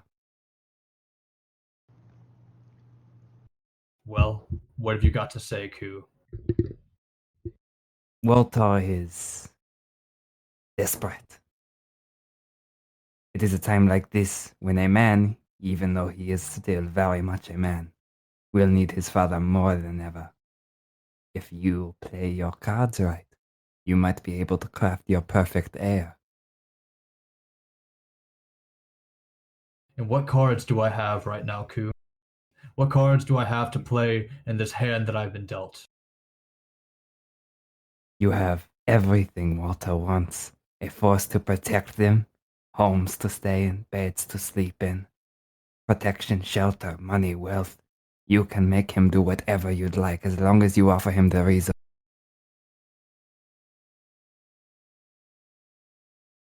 Ku, I will consider your words. Now please, Of course, sir. leave me for the night. I'll take my leave. With that, I mount my horse and ride away. And Mr. Tang stares up at the night sky, and he is silent for a long, long time. We're going to fast forward to everybody hunkering down for the night. So, Brooke, you more or less, with help from Ken, who very drunkenly throws things out and Dora timidly throws things out, pretty much explain more or less what's going on to Mrs. Tang, who then sort of like thanks you and excuses herself to her room, having barely touched her food. And Walter, by the time you get back, Brooke is entertaining the rest of your family at the table. Brooke, how are you entertaining them? So basically, me and my cousin Daniel, right? We're this time. Let me tell you, you've heard plenty about cousin Daniel before. One thing you haven't heard yet, Daniel's got a little bit of a dirty mouth on him, right? So me and him, we make a trip into town. We're going to a tavern, right? And well, there's a barmaid, and she's human, of course, but we know it's a small town, so we know like she got some half orcs in her family. So old Daniel says something to her, a little dirty and orcish, and she bites back with something real quippy like. And hell, next thing I know, me and him are fighting her. She got 3 brothers. Me and Daniel had to fight 3 of them, and I mean, I had a licking on me or 2, but that was a big one right there. But in the end, Daniel ended up bagging his prize, so to say. So no harm, no foul, aside from a black eye too. And that's just one of the many things I loved about growing up in a small town. Another town was. Hey, thanks for. I take you caught them up to the story as to why I'm here today. Yeah, I ran out of stuff to say after I told him about the cave and us running around with the shorter little demon lady, and then I started telling him about fun stuff. We talked about the desert and the pyramids out large and like the flying islands we were in. I got trapped in one and didn't see y'all. Then I woke up on an island, walked into a house, saw y'all talking to an old lady. Yeah, the whole thing. Who you also called Mama. You brought her cookies. It was weird. It was strange. At the same time, what felt like that's what Alanis wanted me to do, so it's what I did. Right. The whole thing about the snake eater during the whole thing. Yeah. So anyway, I think I'm gonna eat some stuff. Has everyone else eaten already? Or Brooke was the first person to finish his plate. Yeah, I've also eaten. I'm gonna go back. I'm gonna finish food, and I'm gonna go talk to my mom. Delilah, you gonna finish that? You might want to pass it on over. Come on now. Brooke eats a lot. Walter, you notice that like as you're eating, Ku eventually walks in about 10 minutes after you arrived. Oh, well, you weren't here when you. Did you not hear the? What were you doing out there? I had to make sure my horse was properly stabled. I could not remember whether or not I had taken the. Well, all right. You missed the whole story, so I have to start over from the beginning. All right, I'm gonna take the plate. I'm gonna take the plate with me and walk into my mom's room. That's what I'm gonna do. So I can eat. Yeah, your mother is in like she's on the edge of her bed, and she's sort of like you can tell that she's like very heavily in thought. And whenever you walk in, she just sort of like, "Oh, hi, Walter." Yeah, so Dad was pissed. Yeah, you don't say. Although it seemed like pissed from a place of love, you know. Walter, you have to understand. Whether we approve of what you did or not, you are still family to us, and everything that we do has always been from a place of love for you and the children. Always. I know it's hard to see that sometimes, and I know that you might be grown more since in certain ways that are different from what we have grown with. And look, we still love you, and we will do anything for you. But you have to give us time. And I love my family too. I love you. I love Dad. I love all my brothers and sisters, uncles, aunts, even. And I understand what y'all did is something y'all did for us, but it just doesn't always feel right when it's at the cost of another person's freedom, or like or another person's, just I don't know. Do you get what I'm saying? It just feels dubious at best. That although what you did was good for me, was it good for somebody else? Walter, you're still young to the ways of the world, though you have grown so much since I've seen you, my baby. Your father and you and your brothers and sisters live so long, much longer than I will. Walter, it's been 20 years, and I'm not long for this world anymore. I know this world, and I know what it does to people. People like me, people like you, people like them. I know you think that you're wise now.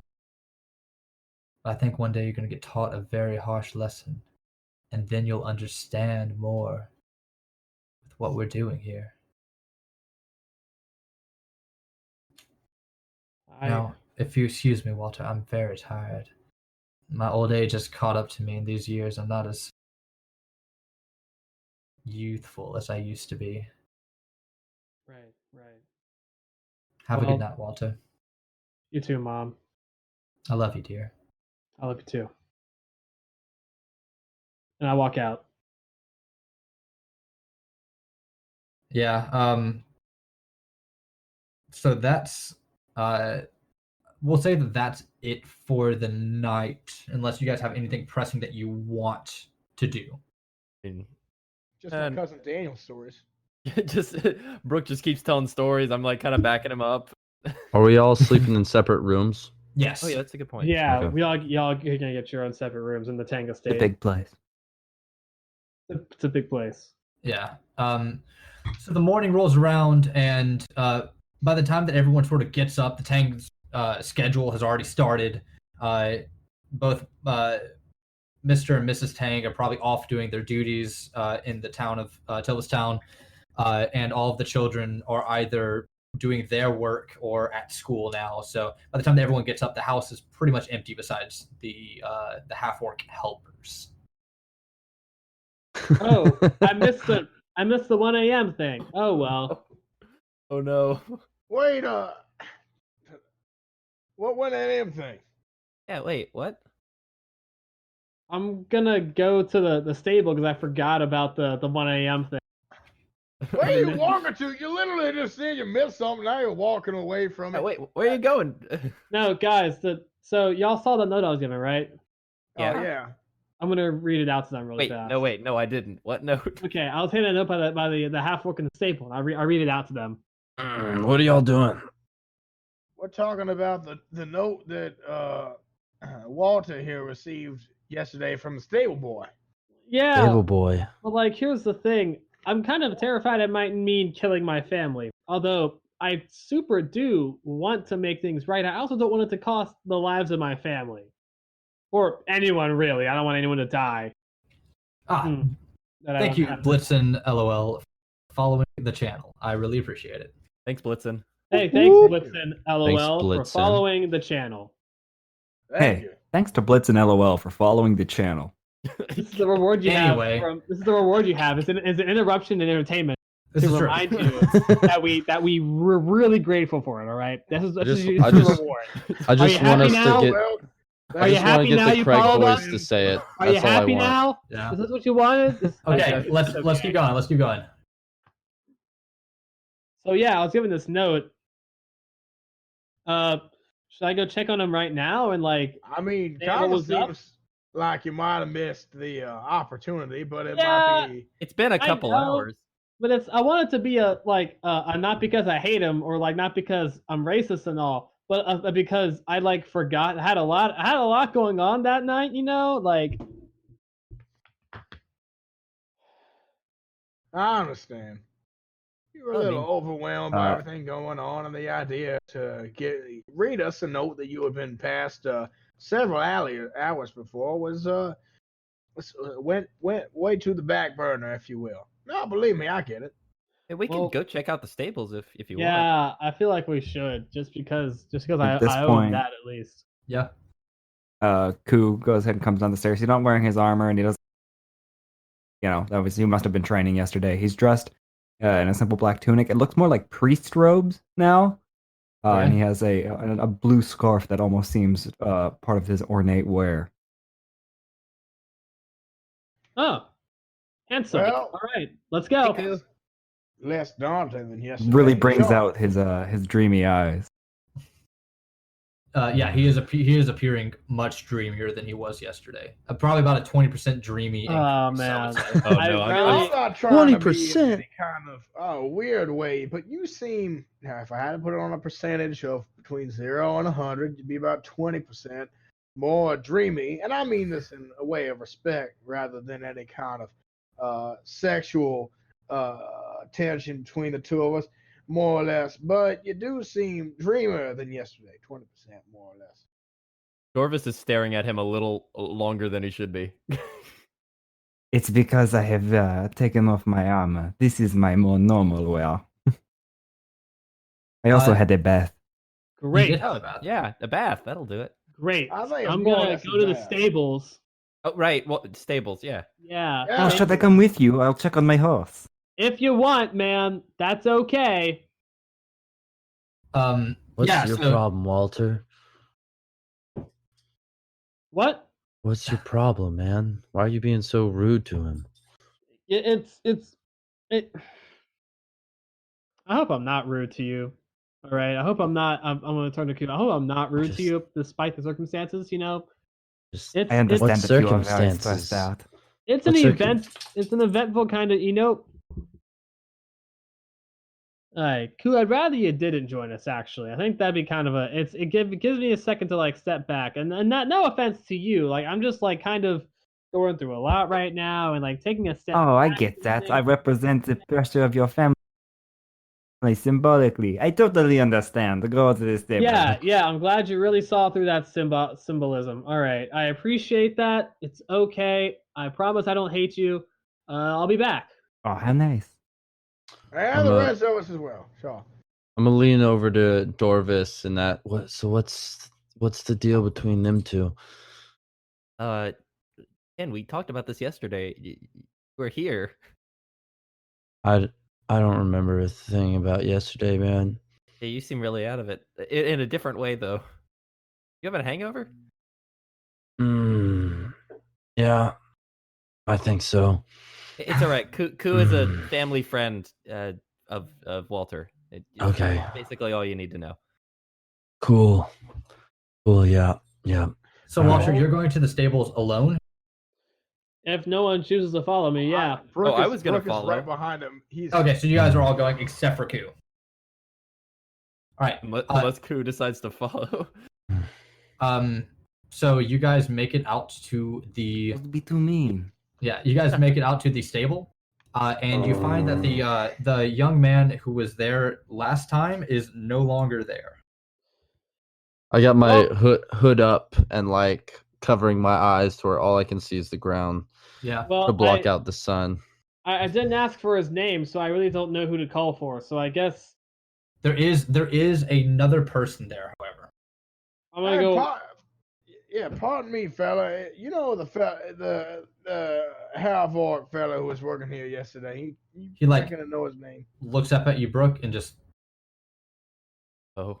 Oh, I'm speaking to you now, so it's all right if you go ahead and orchestrate him and say, "Now, don't do that bullshit to me." That's the first thing. Not an easy, quick guy to anger, but you're gonna piss me off if you start doing that. Who's the fellow who was working yesterday? I'm gonna Orcish say, "Hey, I'm just curious. All right, I talked to him yesterday. And I wanted to see how he was doing. You know, he I'm like not- he like glances around and just says, Why do you keep shaking your head? should we just? No, it's not. There's no one. Who's inside? I'm not like I've been gone for 20 years. Like it's a. All right, tonight 1 a.m. is that what's gonna happen? What happened last night at 1 a.m.? I think we might have missed whatever happened at 1 a.m. Yeah.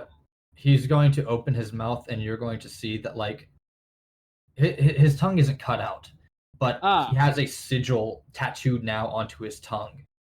That is very obviously magical. You see, that's why I have problems with the family, because they do shit like this. They God. do that? Kin wants He can still answer yes or no Can- questions. can make just kind of like roam around the stables. I want to make an investigation roll to see if like anything happened the night before. Yeah, go ahead and roll investigation for me. All right. Oh, can I help him on that? Sure. How are you helping him? I'm just also gonna look around and just kick hay if there's on the ground or something. Okay. Can I analyze that. the sigil? Yes. So Ken, give me an investigation check. Dorvis, give me an Arcana check. All right. Do I roll with advantage since he assisted Yes, me, or with advantage because he is helping you. I'll let you guys go first. All right, that is a lot. Okay, so 23. All right, roll again just to see if you crit. Oh no, I rolled both of them at Okay, once. got it. So it's a 23? Yep. Okay, Dorvis, go ahead and roll your Arcana check. Okay. I rolled a 5. All right. Yeah, you know that it is probably an invocation sigil of sorts. But Ken and Brooke, looking around, you see that there definitely was a meeting here with a lot of people that was supposed to be very secret. But you also see that someone who was very powerful broke down the entrance, like broke the lock on the stable and interrupted the meeting. Now, do we know anyone who powerful enough to break down something like that?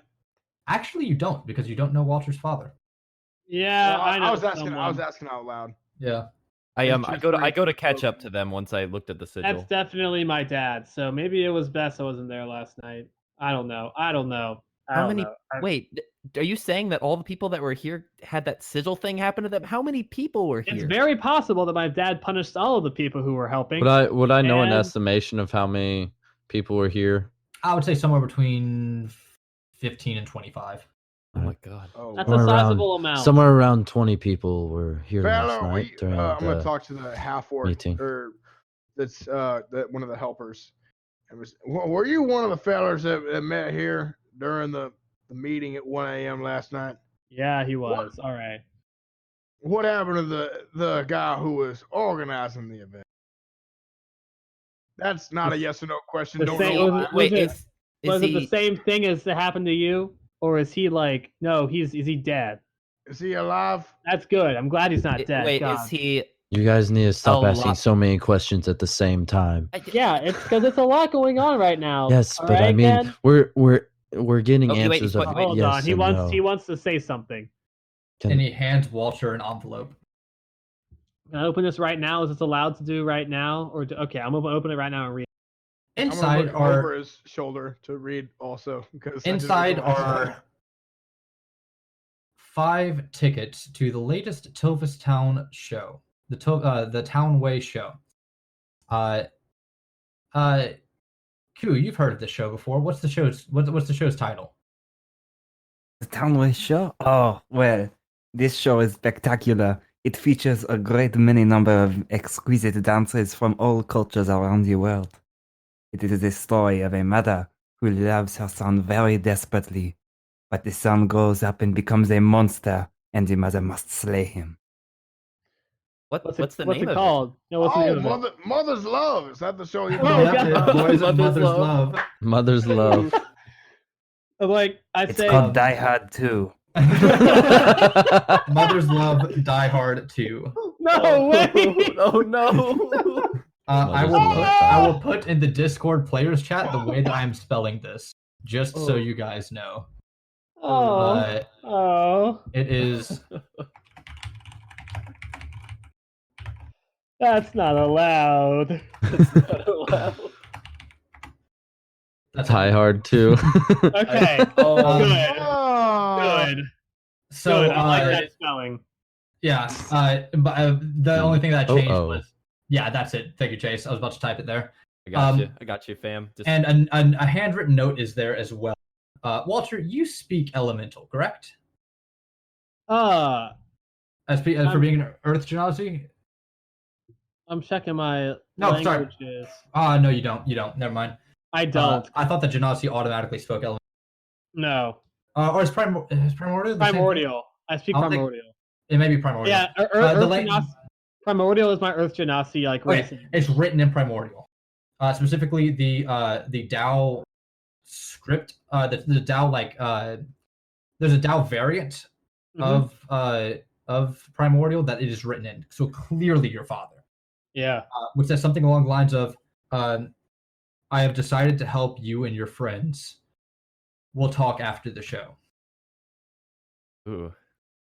All right, hey guys, you want to go see a show? I mean, not particular. I mean, I guess. Yeah. I mean, it's not racist. It's not as racist as Hedwig and the Elf. All right. I mean, it's kind of it's kind of relevant to my own situation, but also like it's weird. We're gonna go see a show. We have 5 tickets. That's 1, 2, 3, 4. We have 1 more ticket. So I mean, if we want to bring somebody, we could bring Koo. Ah, cool. Are you Koo allowed? seems like a if nice you're like guy. a slave, are you allowed to Koo- leave for I mean, like? Koo's not here right now. Wait, yeah, Koo's we not could the bring slave. him. We could bring the slave. We could. Or no, We you don't could. want to. Doesn't want to Don't come. bring Koo. I considered inviting him, but I wait. figured my dad would not be a fan of that. Wait, hold on. What's your name? Like write it somewhere. I don't know. Oh, names are good. We should have gotten names earlier. Yeah. Do you have paper, Walter? He writes paper, it down. paper. I guess he needs paper. Yes. I Shoot, tear that's out a good. I tear out a page from my journal and hand him my paper and quill. He writes, I'm going to put it in player chat. That way you guys can choose whether or not you say it. Ooh, I like that. The power. We have power now, thanks to player The chat. power. The power within. The power within. Yeah. All right. Okay. Well. All That's right. a strange name. Please, That's no, enough, we're man. no more trouble. What? We're going I to don't leave. think No, guys, let's get out of here. Right? Oh. I'm sorry. I'm sorry. I'm gonna druid craft a little flower and be like, hey, I'm sorry. Here, it's just. I know it's not much, but like it's like it's the least I can do for all the help you've done for me and for yes. Here you go. All right. I want to. Okay, we'll let's go. get out of Yeah. here. Let's get out. Let's go. Let's go. Let's get out of here. Let's get out of here. All right. So, yeah, so you guys have 5 tickets. Koo, are you still in the house? Yes, I'm sitting in the parlor, just reading and writing through my holy book. There you go. So, you guys enter into sort of the parlor area, and you see Koo sitting there, reading and writing out of what appears to be some sort of book of scripture. Hey, Koo. Oh, Hey, hello, my friends. How are you all today? How was the stables? We they were stable. Fantastic. they were stable. Oh, glad to one. hear that they have not changed. Hey, we're seeing a show tonight. Want to join us? Oh, yes, I love the arts very much. I consider myself Perfect. a patron of all kinds. I appreciate that. Hmm. We're gonna go see A Mother's Love Die Hard 2. Ah, But I two love O's. Like, I've read as the in play many Die Hard times. also. Oh, you actually got to read the play? That's cool. Yes.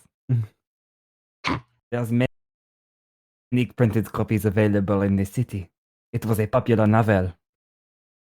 So it's like an adaptation? Yes. This I'm is looking part of the forward. Die Hard cinematic universe.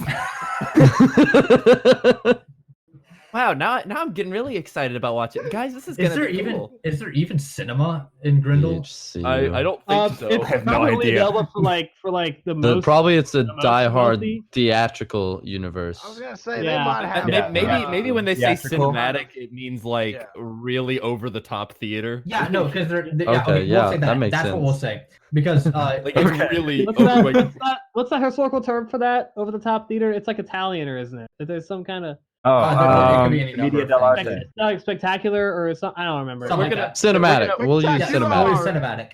we're cinematic. gonna let it That's be the what word. it needs to be for the show. Exactly. Because otherwise, they're moving pictures. Then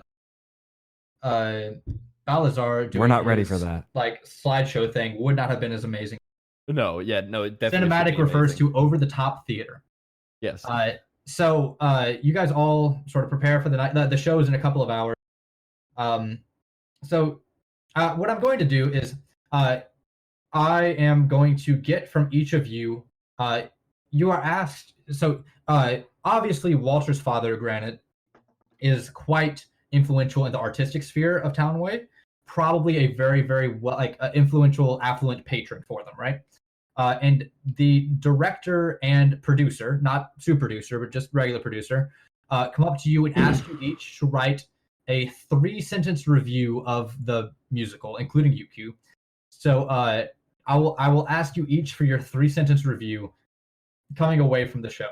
So Ken, what do you have to say about the show Mother's Love, Die Hard. 2. Oh, this is after the show. we Okay, don't- I didn't know we skipped to after the show. Yeah, we're so skipping to excited. after the show. Oh, okay. All right. Well, Ken's review is gonna be. He's not gonna use full sentences, just because he's still trying to just reject the whole, It's a art review. thing. You Like- don't need full sentences for a review. It What are you was. gonna say? Yeah. It was pretty good. I enjoyed the son who, was turning into a wolf. His dialogue was very good. Wasn't too realistic how the mother killed him, period. And that's all. Okay. Ku, what is your review? Oh, it was a truly moving piece of art. I found the full frontal nudity to be both tasteful and moving. That was 3 sentences. Wow. Oh my god. Dorvis, what did you think of it? He's a great guest. I love Zach so much. Oh man. Thank you. So I'm gonna. I've never seen so much go into one show at one time. The son was just a fantastic character. I didn't really get though why there had to be so many subplots. Incredible. Hey, Walter, what did you think? Oh, Walter definitely loved the show because he was a purveyor of theater for a long time. He said all these dance numbers harken back to a lot of previous ideas that were wonderful and put together they managed to combine a hodgepodge of many famous Townway pieces and their factors together into one very well executed plot in the way where unless you knew what was going on, you wouldn't have captured the intricacies of its references. And That I was appreciate sentence that. 1.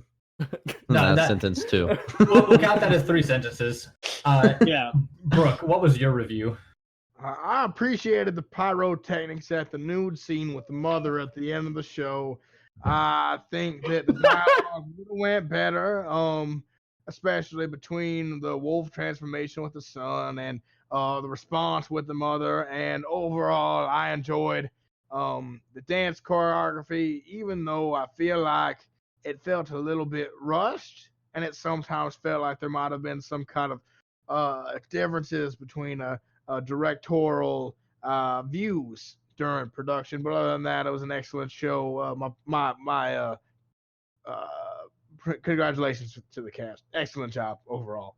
Yeah, so you're like they were trying to figure out which of those were sentences. It was like all it's random- all so swirly. It's hard to tell where periods are. Yeah, and there's Is that a like period? There's like set it down. They're like, okay, I guess we're gonna get. But afterwards, you are all invited to a very, very nice, it's on this Townway Strip. It is a restaurant. It's one of the best restaurants in all of Ghrehndhehl. Very high class, and you're all brought to this banquet table that has seats for 6. This whole time, Ken is actually in some very nice clothing. He actually has like a suit, a tuxedo top with like a bow on it, and the bow is like blue and baby blue undershirt underneath it, and a little bit of a pocket napkin, whatever they're called. Yeah, pocket napkin, a pocket square. Pocket square. Yep. Yeah. Man, have you had that suit the whole time? Yes. Why? Nice. I really like it.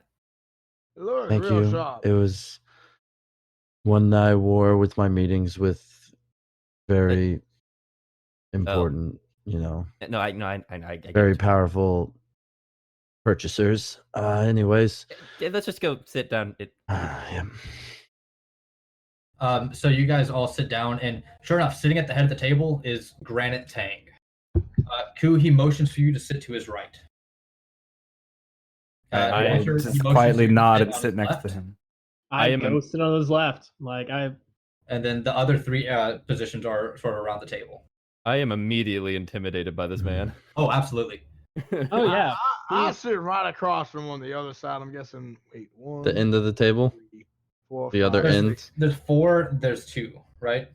I'll sit on the other side. On the other side of Mr. Granite Tang. All right. I How are was you gonna doing, sit there, Mr. but Brooke got Tang? there too fast, so I just sit at the last I'm- open space. I'm doing well, Mr. Contorla. I have some business to tend to with you all. I have been filled in on the events that led to you arriving back at my estate. If you know that, I'm not in the same business as I was before. That doesn't matter to me anymore, Contorla. All Ever right. since you disappeared out of it, we've had other contacts. All right. Now listen. And he straightens himself up and sort of stands and puts his hands, like large, huge, like boulder size, or like really large rock size hands behind his back. And he's wearing all white tuxedo with like a little white carnation in his. I just had a thought. Is he like the Thing? Like, he's a little bit like the Thing. Yeah. Just with That's how Dao are. Okay. Yeah. Yeah. And he says, "Listen, I have been informed of your plight, and Walter, as you are family, I have decided to help you out. As far as I see it, I have 3 options in front of me. And Walter, I will let you choose which option you shall go for. All right. This seems more than fair to me, and after discussing it with your mother, more than fair to the both of us. Option 1. You mentioned that one of the adversaries you're up against is the Rosemary Corporation. Yes. I have dealt with legal proceedings with them before and have quite the connection. I can offer a large sum of money to get them to stop, let's say, coercing you with a couple of contracts signed. Basically, offer for them to renegotiate the offer they gave you. Option 2. Ku here has quite a lot of experience in regards to more warlike paths. Is that wrong, Ku? Not at all, sir. I have killed many people. I offer Ku's services to the party, along with all of our helpers, to create an army to fight for you, Walter. Backed by our funds to challenge the Rosemary Corporation in this artful four. Who's just sitting back there beaming. This is the perfect option for him. This is exactly what he wants. Option 3. Leave your friends, Walter, and become my heir to the Tang estate. You will not have to worry about any of these problems that the outside world faces you with. Once you become leader of the estate, whether I retire or whether I pass on, the estate will be yours and yours alone to do with as you wish, regardless of what your mother and I have done in the past. But you must leave your friends behind. Those are my options. Unfair. Well, gee, Dad, he gave me a lot to think about. Maybe 20 years ago would have taken option 3, but I know it's harsh to. It's not something I have made some friends now, and their lives matter as much as anyone else do. Now I know my family is back at that estate, and I know there are people who I feel like I personally have wronged, but I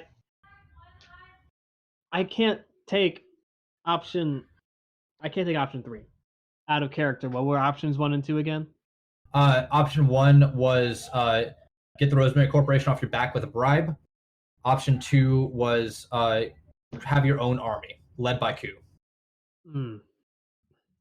But that involves. As for option 1, are my friends taken out of the contracts as well, or is it just me? The contracts will be negotiated as they were. So that would include my associates then. Yes, but your family will owe a great deal to the Rosemary Corporation. A deal that I am willing to accept, though I know not the terms as of yet. I do not believe that the people that I have dealt with would do us wrong. And for option 2, are we going to, let's say, I'd like to ask each individual, each one of the helpers, see if they're willing to, it's a lot to ask someone to lay down their lives for someone, I would hate Walter, to.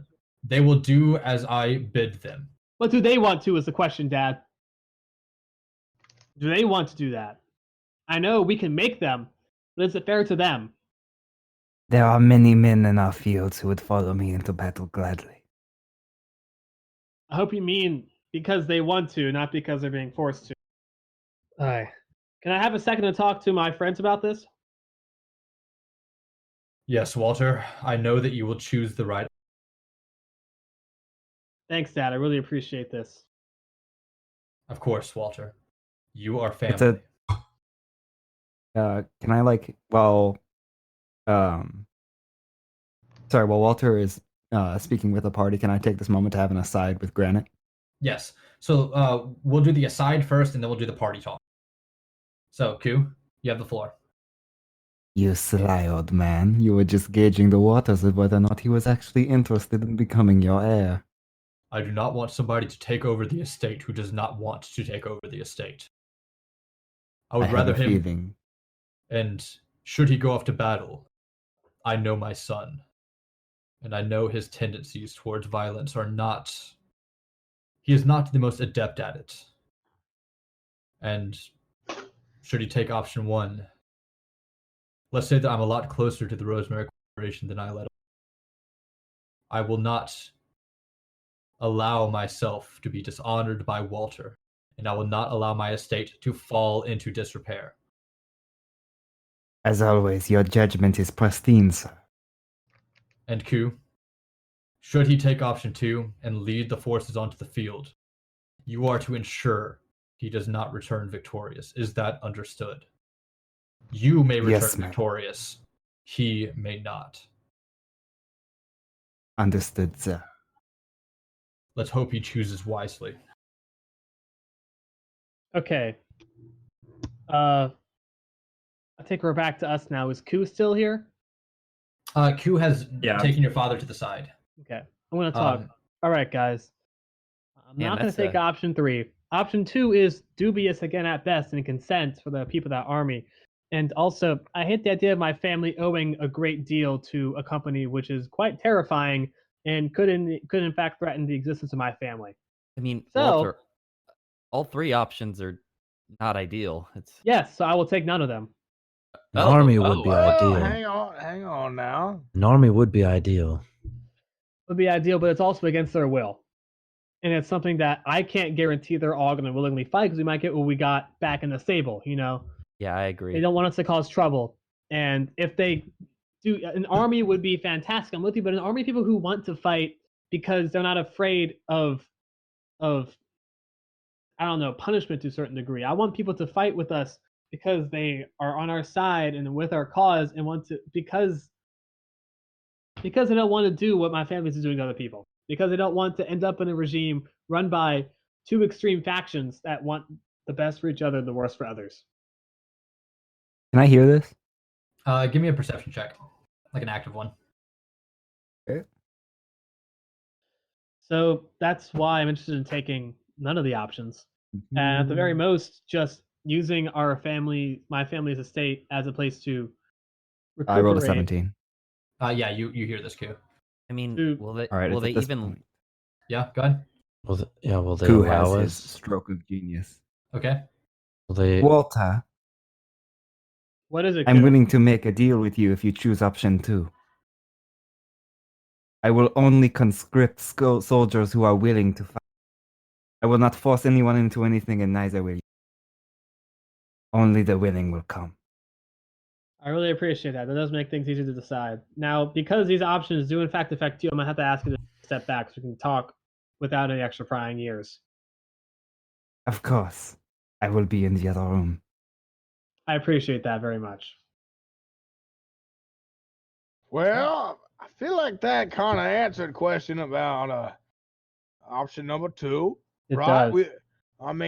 Concern was the idea that not everyone would be fighting for free will, but because they are forced to. Now, Now if people who want to fight will fight. So that's better. Yeah. Yeah, I mean, and the ones who don't can, just not I don't know. fight in the front lines. They could still help. Yeah. Walter, I need a decision. Oh.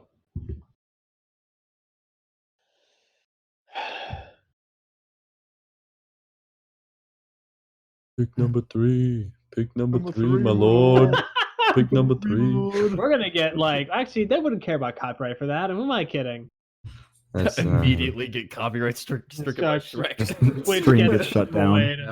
delayed. sorry, Glenn. They You kicked don't in have Glenn's a door. Twitch Dumb. platform anymore. Walter, what will it be, boy? I'll take option 2. I'll take option 2 Yes. because I know the deal. Because under the condition that only people who are willing to fight, not because they'll be made to, but people who want to fight will join with us, and also because I hope to eventually pay back this debt. And I know that we're family, but it just doesn't feel right that I've been gone for 20 years and I come back taking your resources. Because I want the family to still.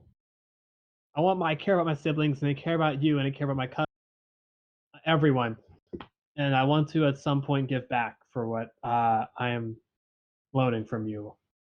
Excellent. Ku, you know what you must do. Go prepare the troops. Walter, I'm glad that we were able to come to an agreement. I suggest you prepare yourself for the battle at hand, that soon will be raging on the fields of Ghrehndhehl. As far as everyone else goes, the Tang estate cannot be seen assembling forces. We are legally based and therefore cannot be partisan or wage any war there. So all this will be conducted in secret, away from the Tang grounds, which means you are no longer welcome. All right, well, until either you come back victorious, Walter, or we cut our losses. Is that understood? I understand. Good. Walter, I expect great things, or I expect you to not come back. Understood? Absolutely, Dad. I will give you an army. All of you. The battle for Ghrehndhehl is at hand. And that is where we're going to end today's stream. Oh my god. Oh, All right, the battle for Ghrehndhehl, motherfuckers. Oh my Mr. God. Tang wanted to talk to Ken. Did you want to do that today or next? Pick it up there next session. We can pick that up next session. All right. Oh my gosh, just write that down or something. We can't. Yeah. I won't forget. Someone's gonna write that down. Mr. Tang with Ken. Cool. All right. So, thank you for everybody who watched. Thank you so much to Zach for guesting, playing Ku. We really appreciate it. Thank you so much for Thea Moomin and Blitzen LOL for following us today. Thank you everybody who participated in the chat, and thank you everybody who listened to this in the future, whether it be on VOD or on podcast. We really appreciate it. I'd like to go ahead and take this time to plug our Discord. If you like this, you want to see more of it, you want to talk with us, mess around, post memes, do whatever you want to, go ahead and join our Discord, which should be popping up in the chat in a second. Got it. And I also want to plug our Patreon. If you want to support The Final Rule, we have several different tiers available for you to support us at, which all have really cool goodies, many of which will be rolling out this month, and also next month whenever we are on our break between seasons. I just wanted to go ahead and put that. It is at patreon.com/finalrule. You can find us there. There it is. Thank you, Chase. But otherwise, your support in the chat and watching Twitch, watching the stream, and listening to the podcast is more than enough for us. We really appreciate it. This is us signing off. Guys. My name is Glenn. I was your DM. You can find me on Twitter at May_tag_official. Follow me there. Offer suggestions. We're always looking for it, especially leading into season 2 so we can hit the ground running. Season 2 will be premiering in September. We have 2 more sessions until the end of Season 1. Chase, you want to sign off? Hey, I'm Chase Bernard, and you can find me at Cut to the Chase on Twitch or Cut to the Chase 9 on Twitter, and I played Dorvis, the half-orc wizard. Thank you so much. Justin? Hi, I'm Justin. I was playing Kin, and you can find me on Twitter at DDice Gaming. Thank you very much, Justin. Hey, Vince. Hi, I'm Vincent. You can find me on Instagram at I'm a Theater Major. Today I played the Earth Nazi with a very controversial background, who is also a middle-aged gay man, Walter Tang. Thank you very much, Vince. Brendan? I'm Brendan. You can find me at Twitter and Instagram at Brendan Bias, and I was Brooke Pendleton II. Thank you so much. And last but not least, Zach, why don't you go ahead and plug and anything?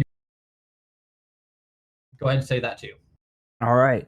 I am Zach. I played Kukulane, the human paladin, who fucks everything that moves and speaks in a sexy French accent with I love Ku.